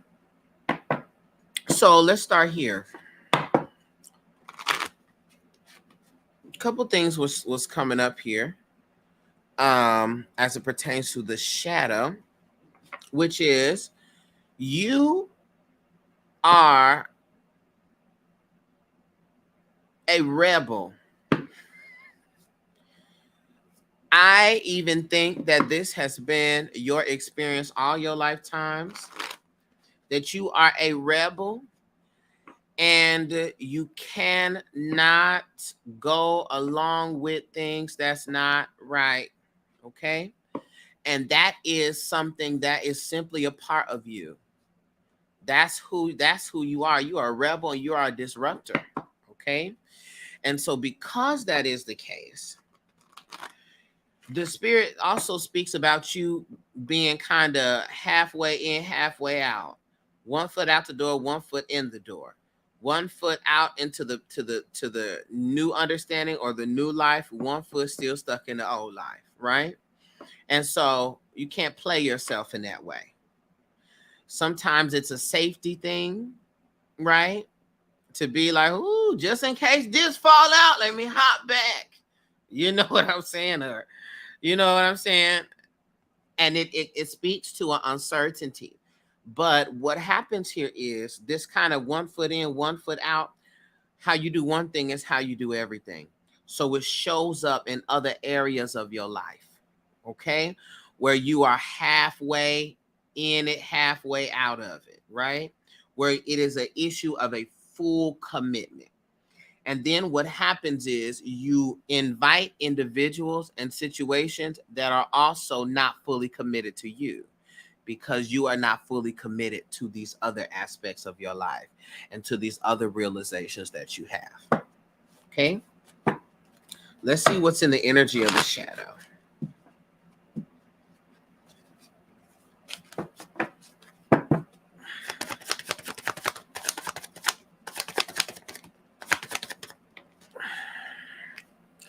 Oh, and Walter, you have an ability to immediately sense fraudulent behavior.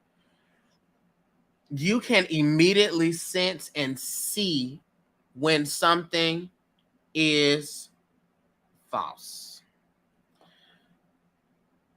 That is on point. Thank you, Walter. Thank you. You can immediately sense and see when something is off. This is not, this is fraudulent. You is fraudulent. You's playing games. But you often, Walter, are the only one that sees it. And so it becomes discouraging being that one that stands out. Okay.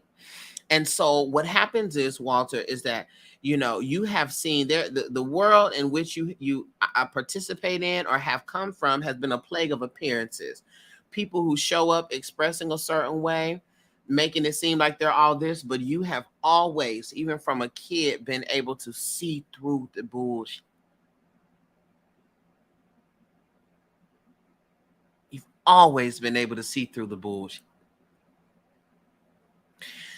And so this has manifested as an opposition for you, right? With physical appearance, right? And so I also get the sense that you have kind of played yourself as a background person, or played yourself in the shadows, simply because you don't have that appearance. You know what I'm saying? Like, you don't show up in the way that someone who is meant to do what you're called to do is supposed to show up like. Okay? And so, but that's the thing. That very same thing that makes you stand out is the essence of who you are. It's the essence of your purpose. You are meant to show up in a space and show people that, you know, there is not a standard. The standard is in the character. The standard is in the talent. The standard is in the gift. It's in the person, not the expression, or not in that outward viewpoint. Okay. And so when you play yourself small and go back into that sort of shell and that recluseness, it plays you every time. Okay. I know this to be true because what we have here, which shows up in the energy here, and the shadow is space, which talks about isolation, right? Isolating yourself, being in the back, like, you know what, this is too much. I'm just going to go in my own little corner, in my own little, you know what I'm saying? And again, as I said earlier, a solitude is being with yourself. Isolation is being alone. And so what does that do? Cycle depression. What does that do? Keep negative thoughts. And we think that this is our safety. No, it's not your safety. It feels safe because you're not in harm's way to you. But many of false steps is made by standing still. So sure, it keeps you safe, but it don't make you accomplish. You know? It doesn't put you in a position to accomplish and move forward. So it ends up falling on itself. Okay. So the very thing that you're uncomfortable with, Walter, the very thing you don't want to step out or step into, Walter, is where the abundance lies. It is doing a thing, knowing that you are more than enough. Therefore, the thing yields more than enough results. Okay?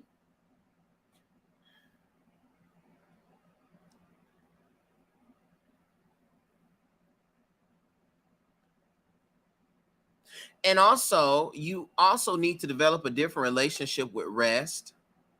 Okay? Because also, I think that you were taught, like the sister woman before, that rest is a sign of laziness. And so rest also shows, it's talking about self-care, right?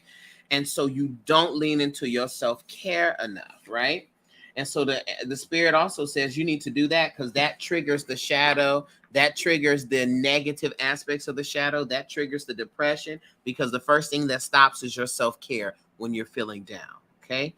That means that the self-care is in the middle. So that means when you do the self-care, it helps prevent these depressive episodes, right? So make sure you got you a self-care routine. Let's get you an oracle message for your shadow.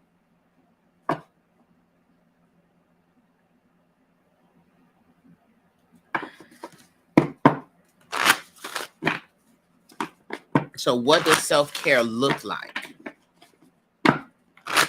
for you? And really sitting with that, because, you know, we are definitely taught in this society to just do work, and you are made, you know, you are, what is it, honey? Well, especially if you grew up in a Christian experience, your rest came in the great somewhere. Okay. And that is so not feasible. Here, what do we have here for Walter? Oracle message for Walter. Mm-hmm.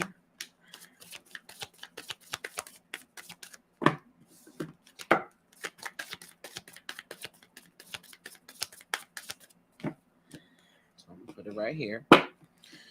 All right. Okay, Walter. Let's look at this. Oracle comes up here. Warrior woman here. Have you answered your deepest calling? What is that deep calling? Thank you, Jax, for responding to this person. Thank you. Yeah, the bio's good. Thank you. What is your calling, and are you doing everything you can to pursue that? And you are another one. Don't embrace that scarcity thinking that I'm just going to do this. I can only do this. You know what I'm saying? Or I'm going to stick to these types of places or stages. You know, what is the calling? You feel that nudge, and I feel like you know what it is. I think you just need to increase your vision and get it written down and concretized. This is my vision for myself. This is where I see myself. This is where I see my career. This is what I see. And get that to where you can have a physical aid, a physical representation of your prayers. Come on, somebody. So you can have a physical representation of your prayers that can pull you into alignment with those things. But we got to get the vision together. Okay. We also have boundaries here. Okay. And you are also someone that gets used. Okay. And that has been even something from the childhood experience where you have been used, where people show up and use you, but don't want to stay committed to you, and or is not present when you need something from them. And so you have registered this just as a part of your experience. And I think you've done work to identify this in yourself, but it's still there, but you are working on it, where you have just assumed that you are meant to be of service. And if you come from the Christian background, that's the only thing that we're taught is to be of service, okay? Unless you were one of those people that belonged at the top. But you cannot give to your own detriment, and you have to check in the spaces where you are allowing yourself to be used, just because we like to feel needed and desired and wanted, okay? Understand that you, as you are automatically desirable, and you are automatically worth being committed to, but you are attracting what you believe to be true about yourself. So you got to correct that internal environment, and that's going to change the external environment. Okay? So with these boundaries, it is to say, I radiate from within out, right? I'm not going to let people overstep these boundaries, use me, enter in and leave, and gain my trust without a substantial amount of evidence and proof that they are worthy of this.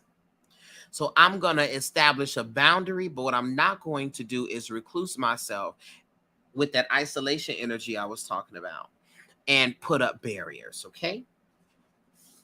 That's the oracle message. Let's see what ancestors you need to call on and or the ancestor energy you need to work with.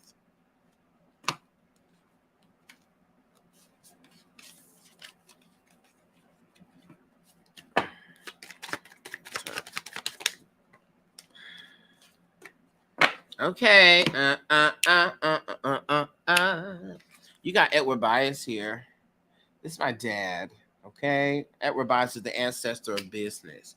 So you need to call your ancestors, call forth the ancestors in the lineage, listen, who lived in abundance. They knew they were abundance. They always found the opportunity for more abundance. Listen, they were the business owners. They were the go-getters. They were the ones, the hustlers, the entrepreneurs, the ones who knew how to make it happen. Call forth those energies in your lineage and use them. Use their teachings, use that energy, use what they provide for you to expound what it is that you have and give you the ideas on how to grow and grow and grow and grow and expand. Okay, because those are the energies that's going to help you with that abundance energy. I would also encourage you to keep you some mint or some basil. You can work with those. Take baths with basil, take spiritual baths with mints or spiritual showers with basil or mint, or drink mint tea, peppermint, spearmint, whatever. All of that is for abundance and bringing that in, okay, and opening yourself up to abundance. All right. So call forth those energies within the lineage, because I also get the sense that you are such a business mind, but you be playing yourself because you don't be fully committed to it. Okay. You don't be fully committed.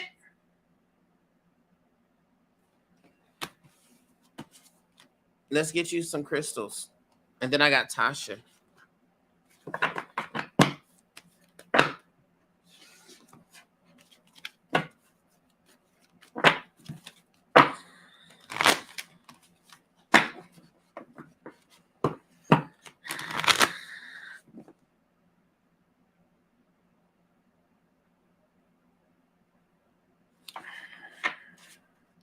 Do you have a friend that is always seemingly in competition with you? He gives me this sense that he low-key be like putting you down low-key, but then spin it as a joke. We gotta cut him off. Okay? We gotta cut him off. We need to find somebody else. Get somebody else to do it. Cause it just irritated my spirit. It irritated my spirits. Yes, and done. Okay, good. Good. So I'm glad so that's a confirmation. Good job. You did the right thing.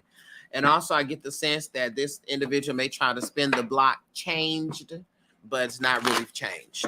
Okay. I done knock my microphone down. Okay. Oh Lord. I can't stand.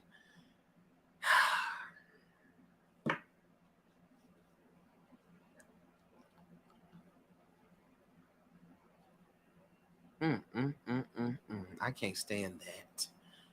I can't stand it. I can't stand it. What crystals?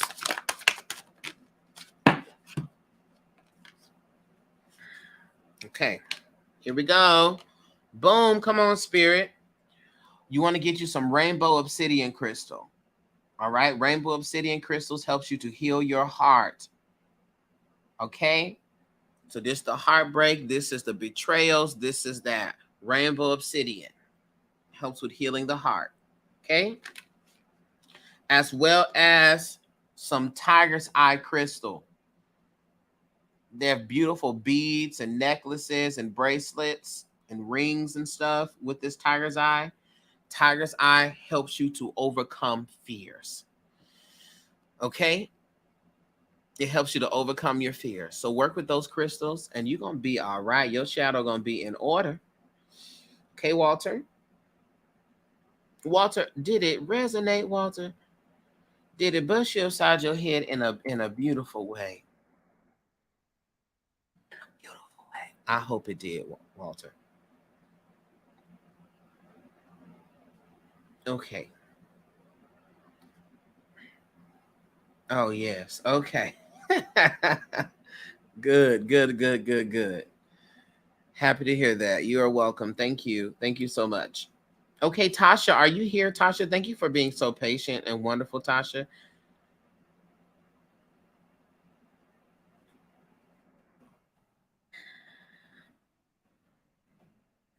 I don't know where Tasha is. Tasha. Oh, Tasha's on the clock app. Okay, Tasha. All right, y'all.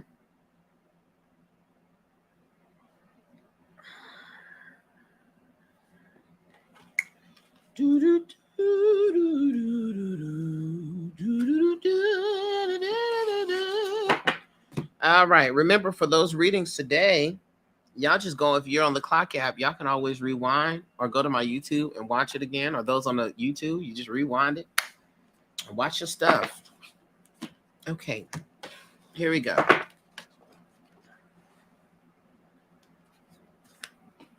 God is able to do, say, do, wonderful feel.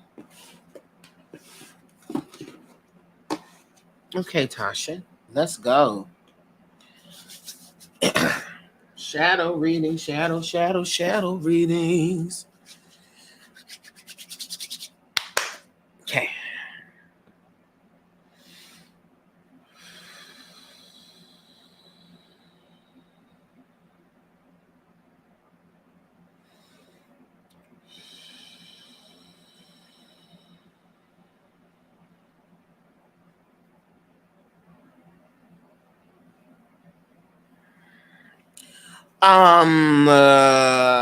Tasha, where are your earth plate? No, where are your water placements at?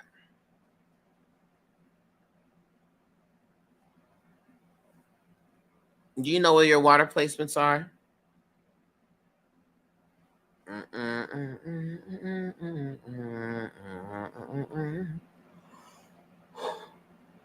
No. Dang it! Tasha, I need you to get your natal chart, because your water placements are going to really help you with your shadow. So you might find like you got a strong Chiron, like your Chiron or Pluto is in a water placement. So look up your natal chart, your natal calculator. I've been saying that I need to put that in my bio so people can just go straight to it. So I'm going to figure out how to do that, and I'm going to do that. Okay, here we go.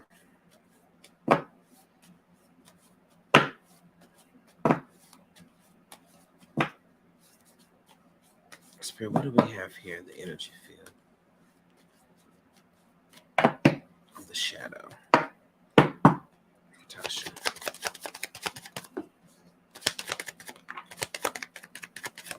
Okay, Tasha, here we go. Ooh, Tasha, yeah. Okay, in your shadow, you have a hard time with transition. Okay. I feel like you've had life experiences where you've had sudden change that you could do nothing about, and things were happening that was just outside of your control, and it was drastically unfair. Drastically unfair. Okay. And that sudden change spirit ain't never said right. And it'd be like, we want things to be the same way that it's been since it started. Okay? We don't want no changes. The issue is, though, Tasha, that's not reasonable, boo. It's not reasonable. And so the reason why they also want you to embrace the water is because the water represents flow. Mm-hmm. The water represents flow. Okay? And so one thing about the water is able to take the shape of any container you put it in. And so the spirit wants you to work on that. Okay? Work with the water. Embrace flow. I embrace flow. I invite flow. I invite ease.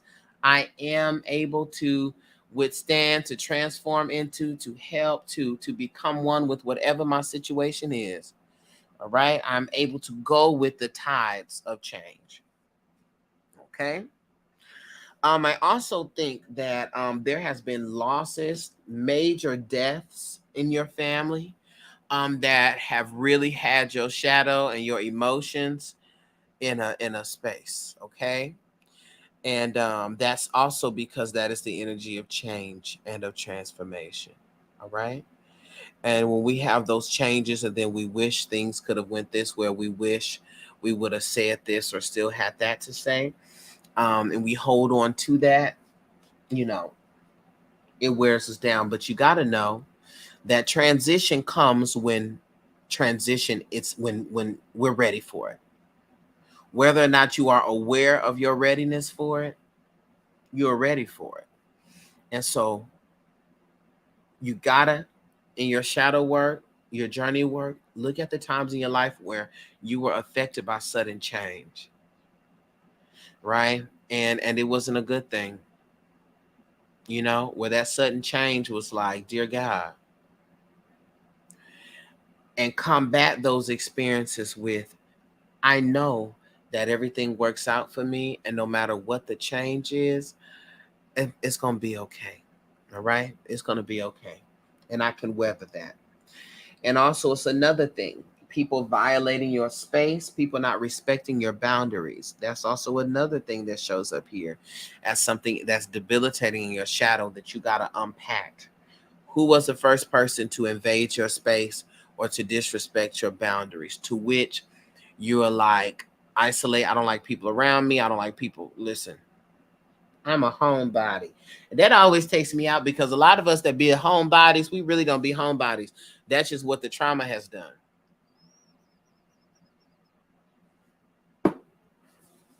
Okay, so we have to examine those parts. All right.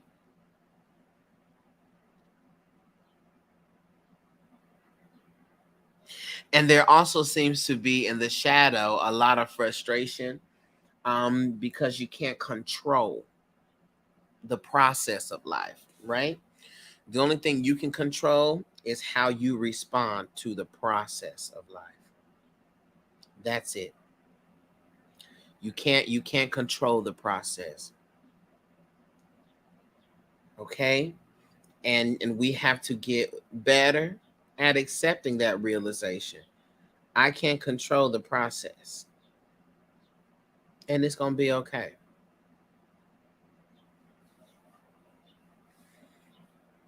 Even without me controlling the process, I recognize there is a process. And guess what? However it process, however the stuff work out, guess what? It's going to be good. It's going to be all right. Okay? And I am not going to be wore out behind it. I won't be. I won't be wore out behind this. Okay?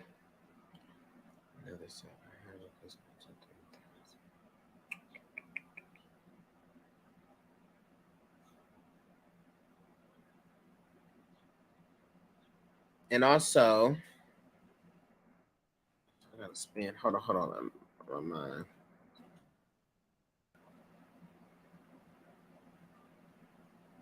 Okay. Got it. I'm clear. I'm clear. But that's it. Can't control the process. And that's going to be okay because guess what? The process is in control. Even though I can't control it, it is in control.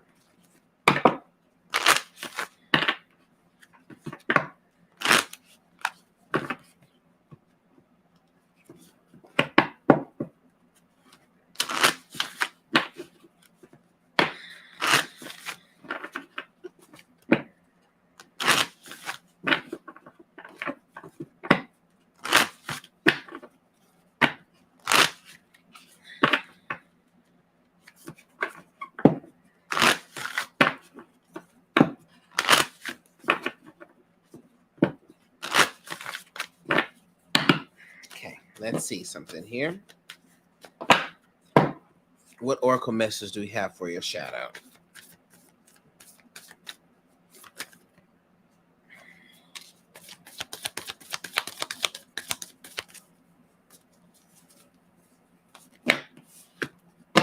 Oracle messages.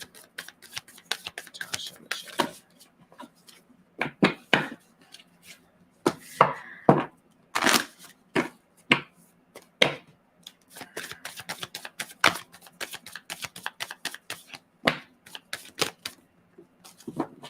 Okay.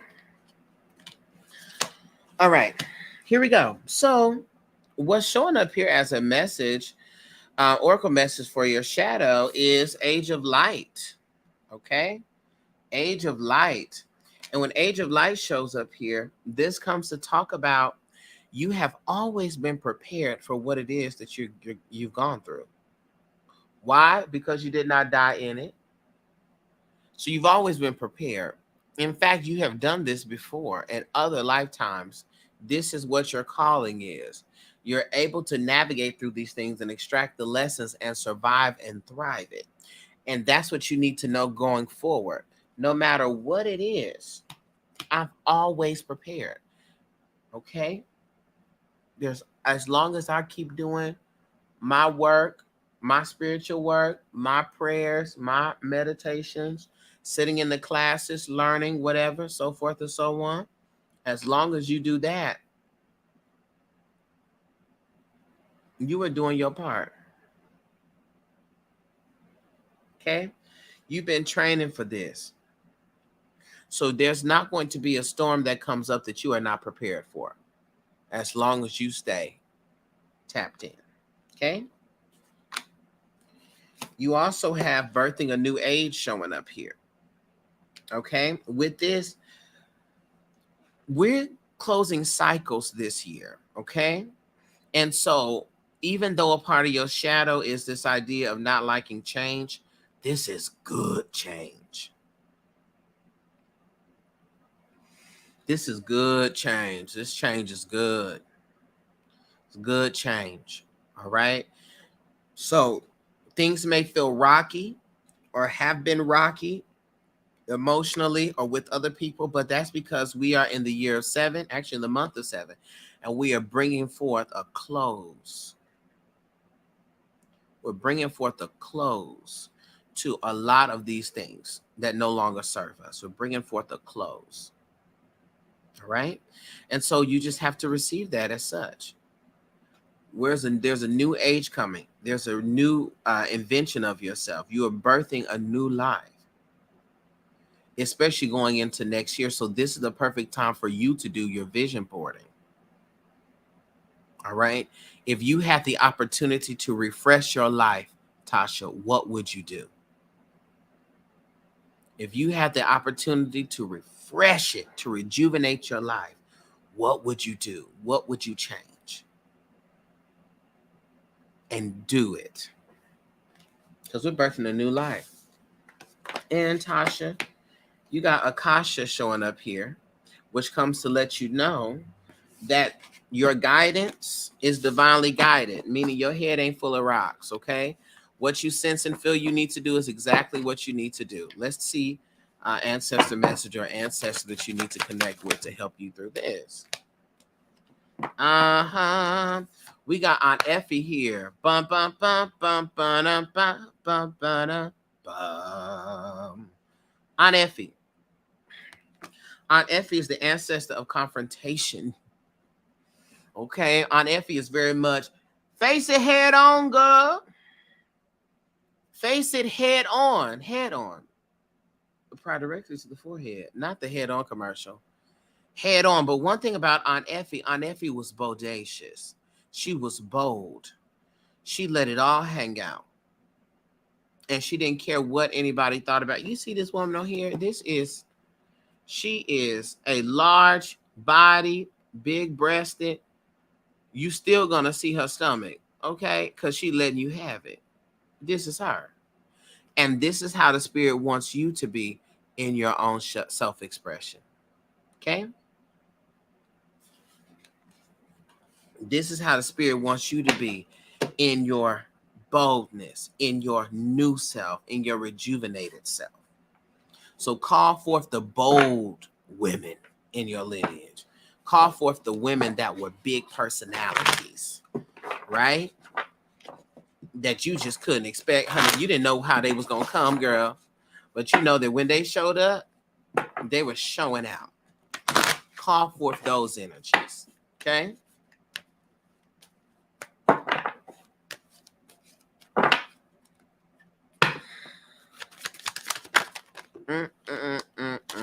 And you thought I was lying? Think again. Malachi. This crystal is literally for transformation. This crystal is literally, it's time to transform. This is for transformation. Malachite. Okay? Malachite crystal.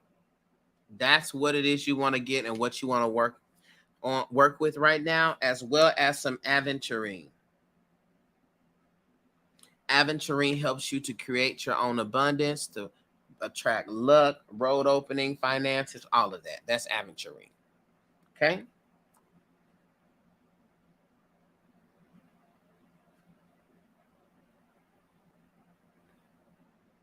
Okay? Got it, got it, got it. Got it, got it, got it, got it, got it, got it. Got it, got it, got it. Got it. Okay. Thank you so much. All right, y'all. Well, we have finished the shadow work readings today. They have been very insightful, honey. We gathered up some good things. And for that, I am grateful. Grateful. I'm not doing any more readings today, but what you can do, Jillian, is you can follow me and go to my page and click that bell notification so you'll know when I get on live. Oh, sorry, Lilo. I didn't even see your comment.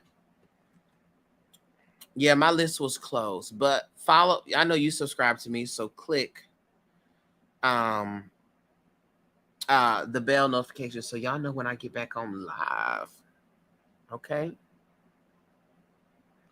I feel it in my spirit that I'm going to get back on and do some more readings this afternoon, or this evening rather.